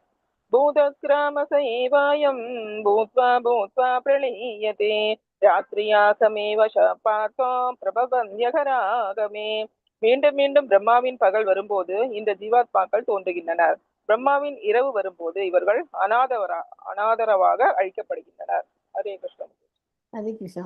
ஸோ 1000 யுகங்களை உடையது வேதத்தின் ஒரு பகல். 1000 யுகங்கள் இரவு. இதனை அறிபவர் இரவு பகல் பற்றிய தத்துவத்தை அறிந்தவர்கள். இது அதிலிருந்து ஆரம்பிக்கிறது. பகல் வரும்போது தோன்றா நிலையில் இருந்த எல்லா தோற்றங்களும் வெளிப்படுகின்றன. இரவு வரும்போது ஒடுங்குகிறது. ராத்திரி படுத்து தூங்குறச்சு நம்ம ஆத்மா நம்ம கிட்டக்க இருக்குன்னு நினச்சி நம்ம தூங்கிட்டு இருக்கோம். நமக்கே தெரியாது எப்படி தூங்குறோன்ட்டு. சவுண்ட் ஸ்லீப்பில் இருந்தேன், என்னன்னே தெரியாது எனக்கு அப்படின்னு சொல்கிறோம் இல்லையா?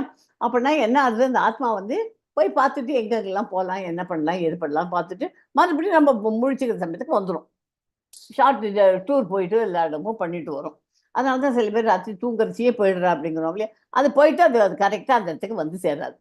அப்படி அந்த மாதிரி பகவான் அப்படி எல்லாமும் பண்ணியிருக்காரு. அதனால தான் நைட்லேயே நிறைய பேருக்கு இது கிடையாது, மரணம் வரத்துக்கு சான்ஸ் இருக்குது. அந்த மாதிரி அது எல்லாருக்கும் வராது. அது அப்படி தான் பிளான் பண்ணி வச்சுருந்தாக்க அப்படி ஆகும்.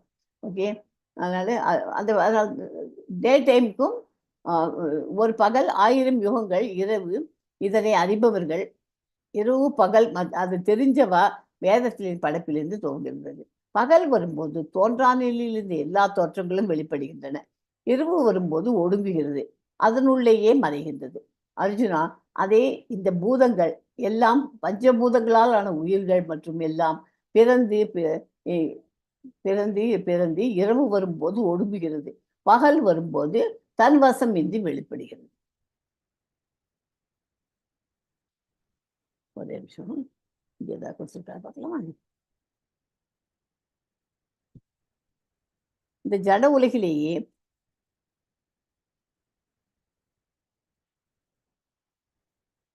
மீண்டும் மீண்டும் பிரம்மாவின் பகல் வரும்போது இந்த ஜீவாத்மாக்கள் தோன்றுகின்றன. பிரம்மாவின் இரவு வரும்போது அனாதரவாக அழிக்கப்படுகிறார்கள்.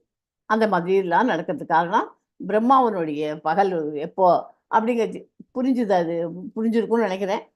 பிரம்மாவனோட பகல் வரைச்சே ஜீவாத்மாக்கள் நிறைய பேர் பிறக்கிற பகல் டே டைமில் குழந்தை எல்லாம் பிறகு சில சமயம் ராத்திரி பிறக்கிறது இல்லையா?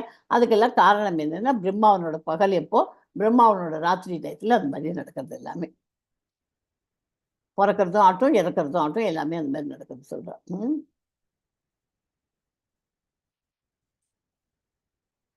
Again and again when Brahma's day arrives, all living அதே தான் இப்போ படிச்சது இங்கிலீஷ்ல இருக்குது. இது கோலோக விருந்தாவனுக்காக சார்ட் போட்டு காமிச்சிருக்கேன். இதுவும் டீட்டெயில்ஸ் இருக்கு. இது இந்த 3 லோகங்கள் அவர் யூனிவர்ஸ் தெரியும் இல்லையா? ஹையர் பிளானட்ஸ், மிடில் பிளானட், இது பாதாள உலகம். ஓகே, கர்ப்போதர்ஷகி ஓஷன்ல இருக்கு.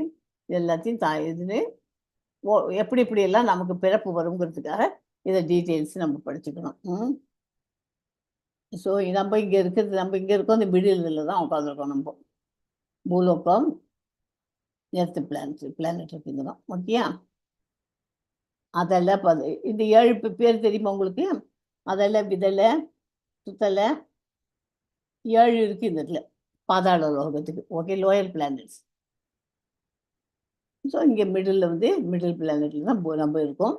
அப்புறம் இங்கே மேலே இருக்கோம். நம்ம எந்த மாதிரி நம்ம பண்ணுறோமோ அதுக்கேற்ற மாதிரி கீழ் லோகத்துக்கு போய் அழிஞ்சு போகிற மாதிரி மறுபடியும் பரப்படுக்கிறோமோ, கஷ்டப்பட்டுட்டு வந்து படுக்கிறோமோ, இல்லைன்னா நல்லதாக பண்ணிட்டு நல்ல காரியங்கள்லாம் பண்ணோம்னா மேல் லோகத்துலலாம் ஹையர் பிளானட்ஸில் போய் அங்கே அனுபவிச்சுட்டு கொஞ்சம் போகிற பாக்கி எடுத்துகிட்டு இங்கே மறுபடியும் திரும்பி வருவோம். அந்த மாதிரி ஆகும். ஓகே, இது எல்லாத்தையும் விட்டுட்டு நம்ம பகவான்கிட்ட போகணுன்னாக்க நம்ம உட்காந்து ஃபுல்லும் பக்தி யோகாவில் மும்மது தீவிரமாக இருந்தாக்க நம்ம மேலே போக முடியும். ஓகே, இது இப்போ லைஃப் ஆஃப் பிரம்மாவுக்கு படம் போட்டிருக்கு. சுழற்சி உருவாக்கம் நெக்ஸ்ட் 18 படித்தோம் இல்லையா? அதுதான் இந்த ஜட உலகில் இருக்க முயற்சிக்கும் குறைந்த அறிவுடையவர்கள் உயர்ந்த கிரகங்களுக்கு உயர்த்தப்பட்டு மீண்டும் இந்த பூமிக்கு வர வேண்டியிருக்கும். மெட்டீரியல் வேர்ல்ட்லேயே அட்டாச்சாகவே இருந்துட்டு இந்த உலகத்தில் வாழணும்னு ஆசையை வச்சுட்டு வாழ்ந்துருக்கோம் இல்லையா? அதை மெதுவாக கொஞ்சம் கொஞ்சமாக எல்லாத்தையும் ஆசையை விட்டு நம்ம ஒழிச்சுன்னு வந்துட்டோம்னாக்க to lead a life with attachment இருக்கணும், அதே சமயத்தில் டிட்டாச்மெண்ட்டோடையும் வாழ கற்றுக்கணும். நம்ம இதை கற்றுட்டாலே நமக்கு போகிறோம். இந்த பூமி அந்த மாதிரி இது பண்ணினோம்னாக்க நம்ம டிட்டாச்மெண்ட்டோ வந்தால் நேராக கிருஷ்ண லோகத்துக்கு போயிடலாம். நம்ம என்ன பண்ணுறோம்? நம்ம அட்டாச்மெண்ட் வச்சுட்டு குழந்தை குட்டி நம்மளோட பாசம் அது இதுன்னு இப்படி உட்காந்து அந்த இதுலேயே நம்ம மூழ்கி போயிடுறோம். பக்தி யோகாவை நம்ம இம்ப்ரூவ் பண்ணிக்க மாட்டேங்கிறோம். அதுதான் ரீசனே. ஓகே, பிரம்மாவின் பகல் கிரகங்களுக்கு உயர்த்தப்பட்டு மீண்டும் இந்த பூமிக்கே வர வேண்டியிருக்கும். பிரம்மாவின் பகல் நேரத்தில் அவர்கள் இந்த ஜட உலகில் உள்ள உயர்ந்த மற்றும் கீழ் கிரகங்களில் தங்கள் செயல்பாடுகளை வெளிப்படுத்த முடியும். ஓகே, ஆனால் பிரம்மாவின் இரவு வரும்போது அவை அனைத்தும் அழிக்கப்படுகின்றன. பகலில் அவர்கள் ஜட உலக செயல்களுக்காக பல்வேறு உடல்களை பெறுகிறார்கள். இரவில் அவர்களுக்கு உடல் இல்லை, ஆனால் விஷ்ணுவின் உடலில் சுருக்கமாக இருக்கிறார்கள். பின்னர் மீண்டும் பிரம்மாவின் பகல் வரும்போது அவை வெளிப்படுகின்றன. பூத்வா பிரலீயத்தே, பகலில் அவை வெளிப்படுகின்றன, இரவில் அவை மீண்டும் அழிக்கப்படுகின்றன. 8.19 வர ஸ்லோகம்.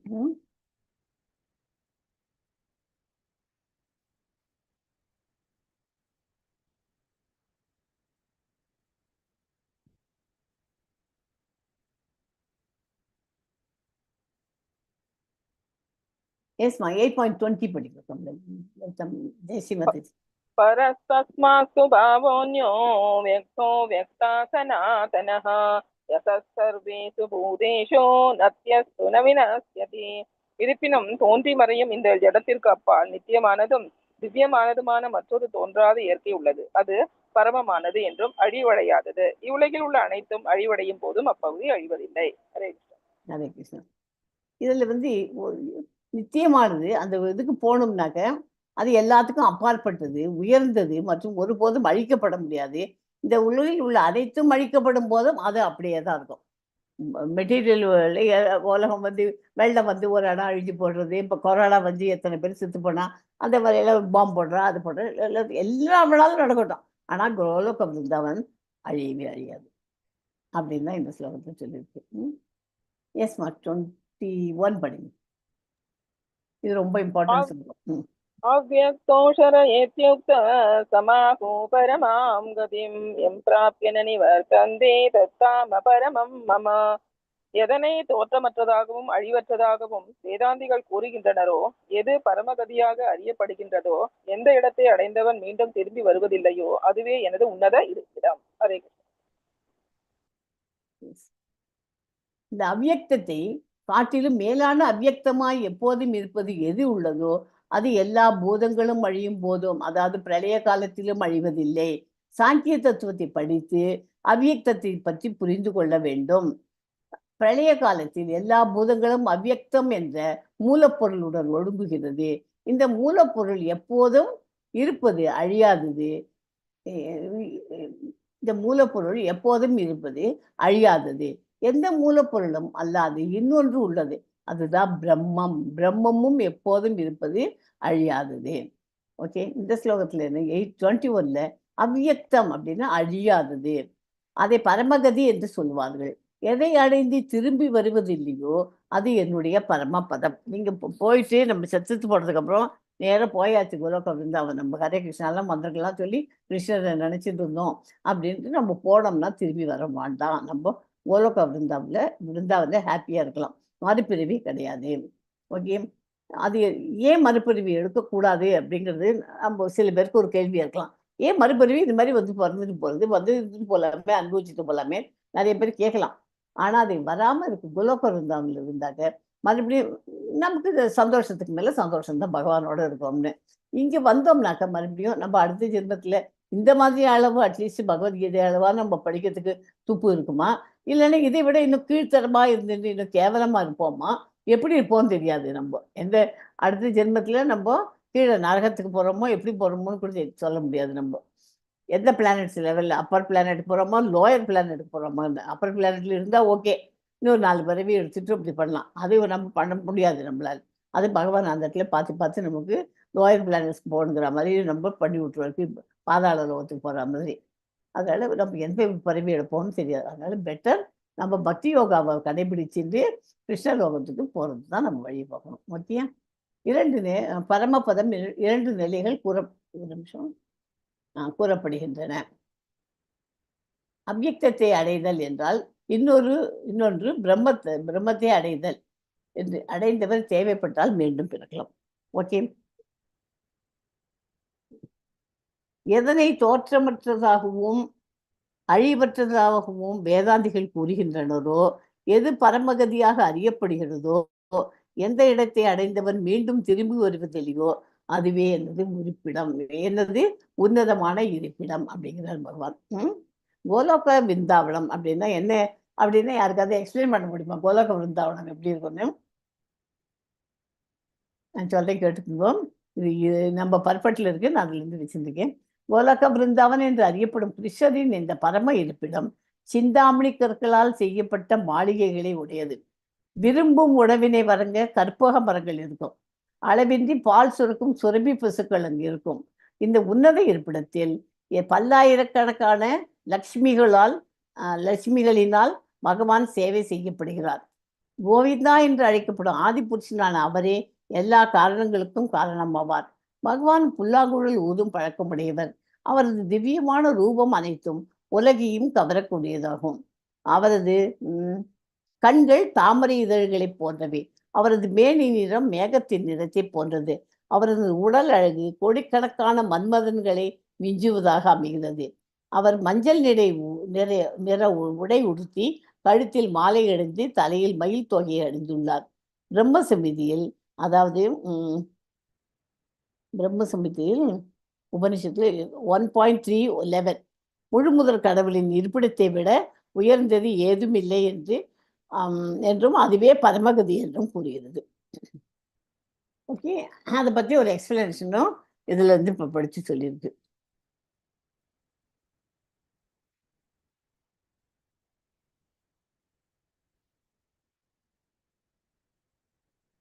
அதான் இங்கிலீஷ்ல இப்போ நம்ம படிச்சது இங்கிலீஷ்ல.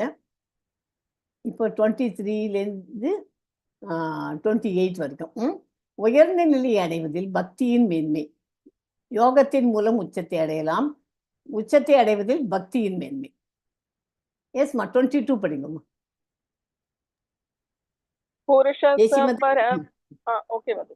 पुरुषस्य परपार्थो भक्त्या लभ्य स्वनन्यया यस्यान्तस्थानि भूतानि येन सर्वम् इदं ततम् எல்லாரிலும் சிறந்தவரான பரமபுருஷ பகவானை கலங்கமற்ற பக்தியினால் அடைய முடியும். அவர் தனது இருப்பிடத்தில் வசிக்கும் போதிலும் எங்கும் நிறைந்தவராக உள்ளார். மேலும் அனைத்தும் அவரினுள் அமைந்துள்ளது. ஹரே கிருஷ்ணா. ஹரே கிருஷ்ணா. அர்ஜுன பூதங்கள் எவனும் இருக்கின்றனோ அதனால் இவை யாவும் வியாபிக்கப்பட்டும் இருக்கின்றனவோ அந்த பரமபுருஷன் அனன்ய பக்தியால் எதிர்பார்க்காத, அதாவது எதையும் எதிர்பார்க்காத பக்தி அதனால அடைய முடியும். நம்மகிட்ட எதையுமே அவர் எதிர்பார்க்கல. உட்காந்து நீங்க என்னை நினைச்சு வழிபடுங்க. கொஞ்சம் நினைச்சு பார்த்தாலே நமக்கு ஒவ்வொரு நாளைக்கும் வித்தியாசம் வந்துடும். அதனால எல்லாரும் தயவுசெய்து 16 ரவுண்டு மொத்தமாக கம்ப்ளீட்டாக இந்த L2 முடியறதுக்குள்ளே எல்லாரும் 16 ரவுண்டு சேன் பண்ணுறதுக்கு மகாமந்திரத்தை சேன் பண்ண வந்துடணும். ஓகே, அட்லீஸ்ட் 10 ரவுண்ட் தான் ப்ராக்டிஸ் பண்ணிவிடுங்க இப்போவே. எஸ்மா 23 லைட் போட்டு வந்துடுறேன். यत्र काले त्वनावृत्यं मावृत्यं चैव योगिनः प्रयादायान्ति तं कालं वक्ष्यामि வரதர்ஷப. வரதர்களில் சிறந்தவனே, எந்தெந்த நேரங்களில் இவ்வுலகை விட்டு செல்லும் யோகி மீண்டும் வருகிறான் அல்லது வராது போகிறான் என்பதை பற்றி நான் இப்போது உனக்கு விளக்குகிறேன். ஹரே கிருஷ்ணா.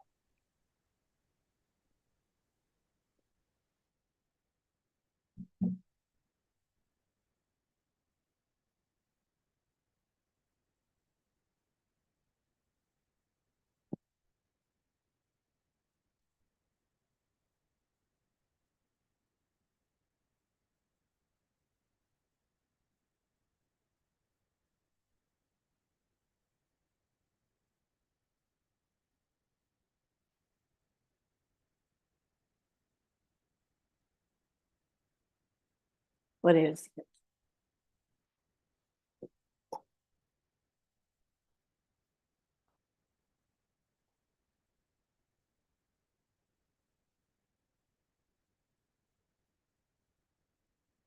அர்ஜுனா, எந்த காலத்தில் உடலை விடுகின்ற யோகிகள் எக்காலத்தில் திரும்பி வரமாட்டார்கள்.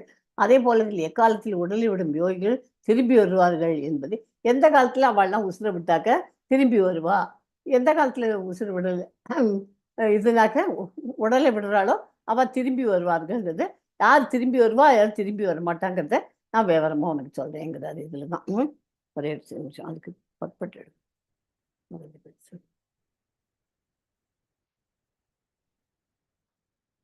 23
ஓகே 23 இல்லையா? யோகி பக்குவமானவனாக இருந்தால் இந்த உலகை நீப்பதற்கான இடத்தையும் சூழ்நிலையும் அவனே தேர்ந்தெடுத்து கொள்ள முடியும். ஆனால் அவன் நிபுணனாக இல்லாவிட்டால் அவனது வெற்றி, அதாவது அவனை உடலை விடும் நேரம் அதிர்ஷ்டத்தை அடிப்படையாக கொண்டது. உடலை நீத்தி மீண்டும் திரும்பி வராமல் இருப்பதற்கான பொருத்தமான நேரம் பின்வரும் பதங்களில் கூறப்பட்டுள்ளது. காலத்தின் அதிபதியான காலத்தில். ஓகே, எஸ்மா 24 25 படிங்க. ஓகே. अग्निर्ज्योतिरः शुक्लः षण्मासा उत्तरायणं तत्र प्रयादा गच्छन्ति பிரம்மவிதோ ஜனாः. பரபிரம்மனை அறிந்தவர்கள் அக்னி தேவனின் ஆதிக்கத்தில் ஒளியில் பகலில் நல்ல நேரத்தில் வளர்வரை உள்ள 2 வாரங்களில் சூரியன் வடக்கு நோக்கி செல்லும் 6 மாதங்களில் இவ்வுலகை விட்டு சென்று அந்த பரமனை அடைகின்றனர். धूमो रात्रिर्तदा कृष्णः षण्मासा दक्षिणायनम् तत्र சாந்திரமசம் ஜோதிர்யோகி பிராப்ய நிவர்த்ததே. புகையிலும் இரவிலும் தேய்பிறையிலும் சூரியன் தெற்கு நோக்கி செல்லும் 6 மாதங்களிலும் இவ்வுலகை விட்டு செல்லும் யோகிகள் சந்திரலோகத்தை அடைந்து மீண்டும் திரும்பி வருகின்றனர். ஹரே கிருஷ்ணா. ஹரே கிருஷ்ணா. அதாவது நெருப்பு, ஒளி, பகல் மற்றும் வளர்பிறை போன்ற இதெல்லாம் ஞாபகம் வச்சுக்கோ. நெருப்பு, ஒளி, பகல் மற்றும் வளர்பிறை இதுல குறிப்பிடும் போது ஆத்மாவின் பயணத்தினை ஏற்பாடு செய்யும் தேவர்கள் இதற்கு பின்னால் உள்ளனர் என்பதை புரிந்து கொள்ள வேண்டும். ஓகேயா? ஸோ மரணத்தின் போது மனம் ஒருவனை புதிய வாழ்வின் பாதையில் கொண்டு செல்கின்றது. மேலே கூறப்பட்ட காலங்களில் திட்டப்படியோ தற்செயலாகவோ ஒருவன் உடலை நீத்தால் அவன் அருவ பிரம்ம ஜோதியை அடைவது சாத்தியம். யோக பயிற்சியின் முன்னேறிய யோகிகள் உடலை நீக்குவதற்கான நேரத்தையும் இடத்தையும் ஏற்பாடு செய்ய முடியும். யோகத்துல நம்ம நல்ல இதுவா பண்ணி சீரியஸா இருந்தோம்னு வச்சுக்கோங்களேன், நமக்கு எப்போ சாகணும், பீஷ்மதேவர்லாம் எப்படி ஒரு 7 நாளைக்கு முந்தி சாகணும் அப்படி அவருக்கு தெரியும். மரணப்படைகள் இருக்கும், நம்ம இந்த டயத்துல சாகுவோம் அப்படிங்கிறதுலாம் தெரியும். அந்த மாதிரி ஒவ்வொன்றுத்துக்கும் இதுக்க முடியும். அது யோக பயிற்சி பண்ணியிருக்கிற வாழ்க்கை மட்டும். மற்றவர்களுக்கு இதில் கட்டுப்பாடும் இல்லை. அவர்கள் மங்களகரமான நேரத்தில் தற்செயலாக உடலை நீக்கியிருந்தால் பிறப்பின் இறப்பு சில பேருக்கு இப்போ ஒன்றுமே தெரியாது, அதெல்லாம் ப்ராக்டிஸே பண்ணல. ஆனால் அந்த பர்டிகுலர் டைமுக்குள்ள சாகணும்னு சொல்கிறோம், அதுக்குள்ளே செத்துட்டானாக்க அவள் நேர போயிடுவாள். லக்கு அதிர்ஷ்டம் அடைஞ்சிடும். தூய பக்தனுக்கு திரும்பி வருவதற்கான ஆனால் இதெல்லாம் வந்து நம்ம லக்கு இந்த மாதிரியெல்லாம் நம்ம யோசனை பண்ணிட்டு இருக்க வேண்டாம். நம்ம கிருஷ்ண பக்தனாக இருந்துட்டோம்னாக்க நம்ம நிச்சயமாக நமக்கு இதுதான் கோலோக விருந்தாவன் தான். ஓகே, எப்போது வேணாலும் நம்ம உடம்பை விட்டுடலாம், உடலை விடலாம். இது வந்து இந்த ஸ்லோகம் 25வது ஸ்லோகம் ரொம்ப இம்பார்ட்டன்ட் ஸ்லோகம். அதாவது புகை மூட்டை இதுவும் ரெண்டுமே 24, 25மே ரொம்ப இம்பார்ட்டன்ட். ஓகே, புகை மூட்டத்தின் போது இது பகல்ல சொன்னோம், இது இரவுக்கு சொல்றோம். இரவு நேரத்தில் தேய்பிறை நிலவின் 15 நாட்களில் அல்லது சூரியன் தெற்கே செல்லும் 6 மாதம், இது வடக்கே செல்லும் 6 மாதம் முதல்ல சொன்னது. வடக்கே செல்லும் 6 மாதம்ங்கிறது எப்போ இருந்து வரும் தெரியுமா உங்களுக்கு? டைம் வடக்கே செல்லும் அமாவாசை டு பௌர்ணமி இல்லம்மா, 6 மாசம். 6 மாசம்ங்கிறது மார்கழி மாசங்கள்லாம் வந்து மார்கழி மாசம் வரைக்கும் இது உங்களுக்கு இந்த இரவு நேரத்துல இந்த புகை மூட்டத்துல இருக்க தேய்பிறை அந்த இது 6 மாசத்துல உலக விட்டு போனா அவ வந்து சந்திரகிரகத்தை அடையணும், மறுபடியும் பிறப்பு இருக்கு. அதனால அடுத்த இதுல வந்து இந்த தை மாசத்துல இருந்து வருது இல்லையா, 14ஆம் தேதியிலேருந்து ஜூன் மாசம் வரைக்கும் உங்களுக்கு வந்து முதல் 6 மாசம் அதுக்கு வந்து நல்ல நல்ல பிறவி எடுக்கலாம், வாழலாம். அவளுக்கு திரும்பி வர வேண்டிய இது கிடையாது,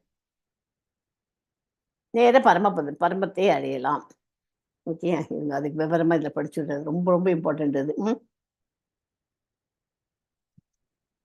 ஸ்ரீமத் பாகவதத்தில் 3வது காண்டத்தில் பலன் நோக்கு செயல்களிலும் யாகங்களிலும் நிபுணராக விளங்கும் பூலோகவாசிகள் மரணத்தின் போது சந்திரலோகத்தை அடைகின்றார்கள் என்று கபில முனி கூறுகிறார்.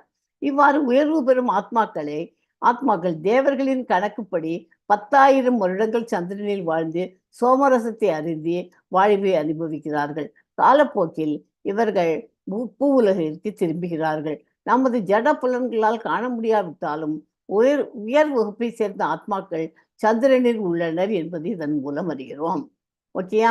ஆத்மாக்களை எல்லாரும் அதனால அங்க போனவெல்லாம் வந்து இதுன்னு சொல்ல முடியாது.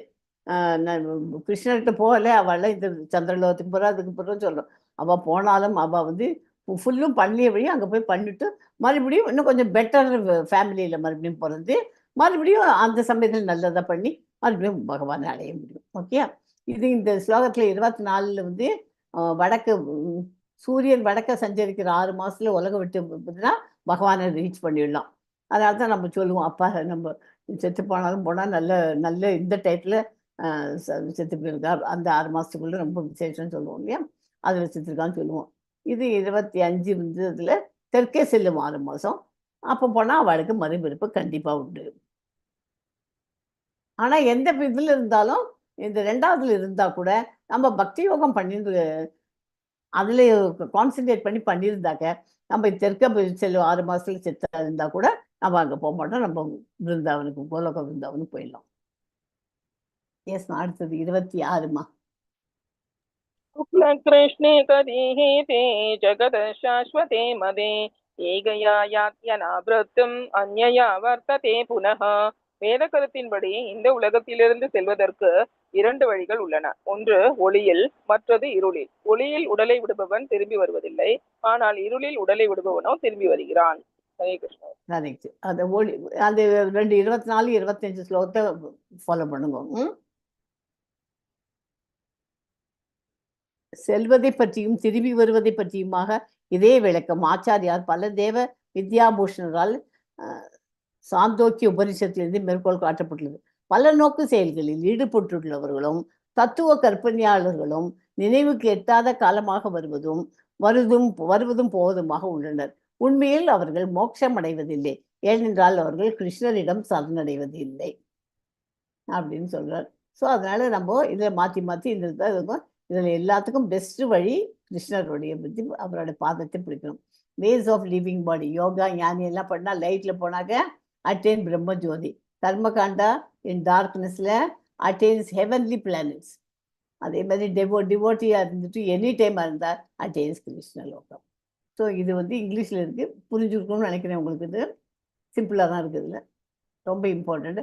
அதனால் ப்ராக்டிஸ் எப்படியெல்லாம் ப்ராக்டிஸ் பண்ணுறோமோ அதுக்கேற்ற மாதிரி நமக்கு ரிசல்ட், நம்ம செத்து போனதுக்கப்புறம் எங்கே போய் சேருவோங்கிறதுக்கு இது ரொம்ப இம்பார்ட்டண்ட். இது எஸ்மா 27 படிங்கோ. நைதே ஸ்ருதி பார்த்த ஜானன் யோகி முக்கியதி கர்ஷன தஸ்மா சர்வேஷு காலேஷு யோகயுக்தோ பவ அர்ஜுனா. அர்ஜுனா, இவ்விரண்டு பாதைகளையும் அறிந்துள்ள பக்தர்கள் ஒருபோதும் குழப்பமடைவதில்லை. எனவே எப்போதும் பக்தியில் நிலை பெறுவாயாக. ஹரே கிருஷ்ணா. ஆசை மற்றும் வெறுப்பு என்ற இருமைகள் மாயையிலிருந்து எழுகின்றன. எதிரிகளை வென்றவரே, ஜடப்பொருளில் உள்ள அனைத்து உயிரினங்களும் பிறப்பிலிருந்தே இவற்றால் ஏமாற்றப்படுகின்றன. நம்ம அந்த மாதிரி அந்த ஃபால்ஸ் இதில் தான் நம்ம வாழ்ந்துட்டு இருக்கோம். ஜட உலகை விடும்போது ஆத்மா மேற்கொள்ளக்கூடிய பல்வேறு பாதைகளினால் சஞ்சலம் அடையக்கூடாது என்று கிருஷ்ணர் இங்கே அர்ஜுனனுக்கு அறிவுரை கூறுகிறார். பரமபுருஷரின் பக்தன் எவ்வாறு தனது உடலை விடுவது என்பதை பற்றி கவலைப்படக்கூடாது. பக்தன் கிருஷ்ண உணர்வில் திடமாக நிலை பெற்று ஹரே கிருஷ்ணா உச்சாரணம் செய்ய வேண்டும். இந்த 2 பாதைகளையும் பற்றிய கவலை தொல்லை நிறைந்தது என்பதை அவன் அறிய வேண்டும். கிருஷ்ண உணர்வில் ஆழ்ந்திருப்பதால் சிறந்த வழி எப்போதும் அவரது தொண்டில் இணைந்திருப்பதுதான். இதன் மூலம் ஆன்மீக உலகிற்கான ஒருவரது பாதை பாதுகாப்பானதாக, நிச்சயமானதாக, நேரடியாகதாக அமையும். யோக யுக்த என்னும் சொல்லி இந்த பதத்தில் மிக முக்கியமானதாகும். யோகத்தின் உறுதியாக இருப்பவன், யோக யுக்தன் வருது பாருங்க லாஸ்ட் லைன். யோகா யுக்தம், யோகத்தில் உச்சத்தில் இருப்பவன், யோகத்தில் உறுதியாக இருப்பவன் தனது எல்லா செயல்களுக்கு மத்தியிலும் கிருஷ்ண உணர்வில் ஈடுபட்டுள்ளான். ஸ்ரீ ரூபகோஸ்வாமி அறிவுறுத்துகிறார், அனாசக்தஸ்ய விஷயான் யதார்த்தம் உபயுஞ்சத அப்படின்னா ஜட செயல்களில் எவ்வாறு பற்றுதல் இன்றி எல்லா செயல்களையும் கிருஷ்ணருக்காக செய்ய வேண்டும். வைராக்கியம் எனப்படும் இம்முறையின் மூலம் ஒருவன் பக்குவம் அடைகிறான். அவ்வாறு பக்குவம் அடையும் பக்தன் மேற்குறிப்பிட்ட விவரங்களால் சஞ்சலம் அடைவதில்லை. ஏனென்றால் ஆன்மீக உலகிற்கான தனது பாதை பக்தி தொண்டின் மூலம் உத்தரவாதம் செய்யப்பட்டுள்ளதை அவன் அறிவான்.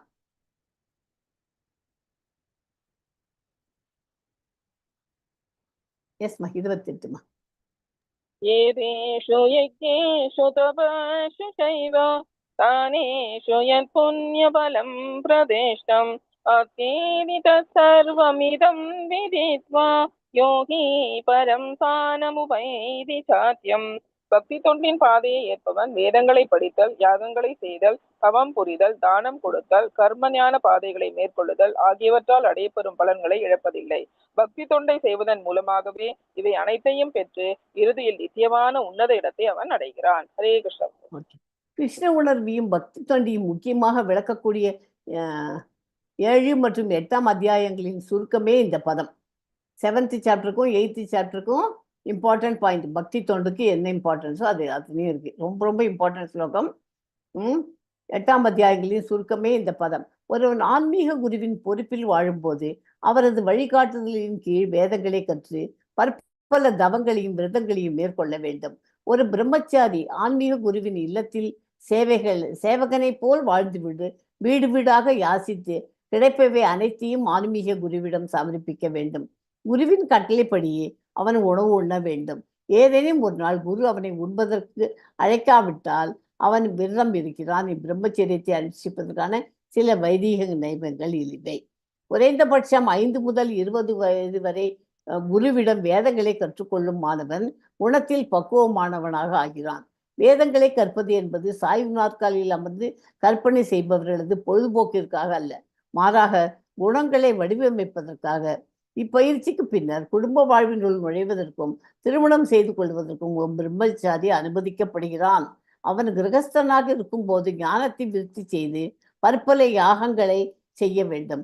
அது மட்டுமன்றி நாடு காலம் மற்றும் நபரை பொறுத்து தானமும் வழங்க வேண்டும். சத்துவகுணத்தில் செய்யப்படும் தானம், ரஜோகுணத்தில் செய்யப்படும் தானம், தம்மோகுணத்தில் செய்யப்படும் தானம் ஆகியவை பகவத்கீதையில் விளக்கப்பட்டுள்ளன. அதன் அடிப்படையில் அவன் தானம் அளிக்க வேண்டும். பின்னர் குடும்ப வாழ்விலிருந்து ஓய்வு பெற்று வானப்பிரஸ்தத்தை ஏற்று இருத்தல் போன்ற பற்பல தவங்களை மேற்கொள்ள வேண்டும். பிரம்மச்சரிய கிரகஸ்தன், வானப்பிரஸ்த கிரகஸ்தன், இறுதியாக சந்நியாச ஆசிரமம் ஆகியவற்றை விதிகளை பின்பற்றுவதன் மூலம் ஒருவன் வாழ்வின் பக்குவ நிலைக்கு ஏற்றம் பெறுகிறான். அவர்களில் சிலர் சொர்க்கலோகங்களுக்கு ஏற்றமடைகிறார்கள். அதைவிட முன்னேறியவர்கள் ஆன்மீகவானில் பிரம்மஜோதியில் வைகுண்ட உலகத்தில் கிருஷ்ணலோகத்திற்கு முக்தி அடைகிறார்கள். இதுவே வேத இலக்கியங்களில் வழிவகுக்கப்பட்டுள்ள பாதையாகும். இருப்பினும் கிருஷ்ண உணர்வில் மகத்துவம் என்னவென்றால், பக்தி தொண்டில் ஈடுபடுவதன் மூலம் பற்பல ஆசிரமங்களை சடங்குகள் அனைத்தும் ஒரே அடியில் கடந்து விட முடியும். ஸோ இந்த இதுல மொத்தமா என்ன தெரியுது, கிருஷ்ணர் கொடுத்துள்ள உபதேசத்துல எல்லாத்தையும் எடுத்து பார்த்தா நம்ம அவசியம் அதை புரிந்து கொள்ள வேண்டும். இதை விதித்வா என்றும் இதம் விதித்வா எனும் சொற்கள் குறிப்பிடுகின்றன. இந்த அத்தியாயங்களை ஏட்டுக்கல்வியின் மூலமும் மனக்கற்பின் மூலமும் அறிந்து கொள்ள முயலாமல் தூய பக்தர்களின் சங்கத்தில் கேட்டறிய வேண்டும். ஓகே, இந்த சாப்டர் இதோட முடிகிறது. இதை பக்தி யோகான்னு சும்மா தியரிட்டிக்கலாக படிச்சுருக்கிறதுல பிரயோஜனம் இல்லை. நம்ம என்ன பண்ணணும், நம்ம ஒரு டிவோட்டிஸ் அசோசியேஷனில் சேர்ந்துக்கணும். இப்போ இந்த கிளாஸில் உட்காந்துருக்கோம், இங்கே இருக்கிற வாழ்த்தெல்லாம் நம்ம டவுட்ஸை கேட்டு நமக்கு தெரிஞ்சாலும் சொல்லிக் கொடுக்கலாம், தெரியலனாக்கா கேட்டு மற்ற வாழ்கிட்டேருந்து கேட்டு தெரிஞ்சுட்டு அந்த அசோசியேஷன் மூலம் நம்ம பக்தியை நம்ம டெவலப் பண்ணிக்கிறோம். அந்த மாதிரி பண்ணிட்டு நம்ம முன்னேறணும். இல்லைன்னா கிரகஸ்தர்களாக இருந்துட்டு எல்லாத்தையும் ஒன்றா விட்டுட்டு இது பண்ணணும். இல்லைன்னா 20 வருஷம் வரைக்கும் பிரம்மச்சரியா வாழ்ந்துட்டு அப்புறமா இதில் கோயிலெல்லாம் போய் உட்காந்துட்டு அப்புறமா கிரகஸ்தர்களாக கல்யாணம் பண்ணிக்கலாம். கல்யாணம் பண்ணிட்டாலும் அவர்கள் அதுக்கப்புறம் அங்கே உட்காந்துட்டு அதுலேயும் ஒரு குறிப்பிட்ட நேரம் தான் கிரகஸ்தர்களாக இருக்க முடியும். பாக்கி நேரங்கள் அவர்கள் இதுலேயே வாழ்ந்துட்டு வரணும். அந்த மாதிரி பண்ணால் தான் அவெல்லாம் தூய சன்னியாசியாகி இதுங்க பண்ண முடியும். தூய சன்னியாசி ஆக முடியும். அதாவது சன்னியாசியோட இதில் இருந்துட்டு அந்த பக்தி யோகாவை major portion of the time அவள் பக்தி யோகாவில் இருந்துருக்கணும். அப்படி இருந்தால் தான் கோலோக விருந்தாவன் போய் சேர முடியும். ஸோ இந்த சாப்டர் இதோட முடியாது. 28வது ஸ்லோகத்தோட மரண நேரத்தில் கிருஷ்ணர் எப்படி நினைக்கணும், லாஸ்ட் மினிட்ல போய் நடக்க முடியாது, நினைக்க முடிஞ்சவா ரொம்ப அதிர்ஷ்டம் பண்ணவா. அதனாலே நம்ம இப்போ விடச்சே ப்ராக்டிஸ் பண்ணிட்டு இருந்தோம்னா நம்மளால பண்ண முடியும். தூய பக்தி சேவை, பக்தியின் மூலம் கிருஷ்ணரை நினைவு கூறுதல், உயர்ந்த மற்றும் ஆன்மீக உலகங்களை சில பேருக்கு உட்கார்ந்து இதுன்றதுக்கே அவளுக்கு நன்னாவே அவளுக்கு ஃபீல் ஆகிடும். அதுவும் 16 ரவுண்டு சாண்ட் பண்ணிட்டு நீங்கள் ஏகாதசி அன்னைக்கும் விரதம் இருந்து பார்த்துட்டு நீங்கள் ஏதாவது ஒன்று நினச்சி கண்ணை மூடி நினச்சி பாருங்க, உங்களுக்கு அப்படியே ஒரு மாதிரி சார்ட் ஆஃப் இது கிடைக்கும் உங்களுக்கு. அதுலேருந்தே நமக்கு தெரியும் நம்ம நெருங்கிட்டு இருக்கோம் கிருஷ்ணர். உயர்ந்த மற்றும் ஆன்மீக உலோகங்களை பரலோகத்தின் மகிமைகளோடு ஒப்பிட்டு பார்க்கணும். உயர்ந்த நிலையை அடைவதில் பக்தியின் மேன்மை, அந்த மாதிரி உயர்ந்த நிலையை அடைய பக்தியினுடைய மேன்மை நமக்கு தெரிகிறது. ஓகே,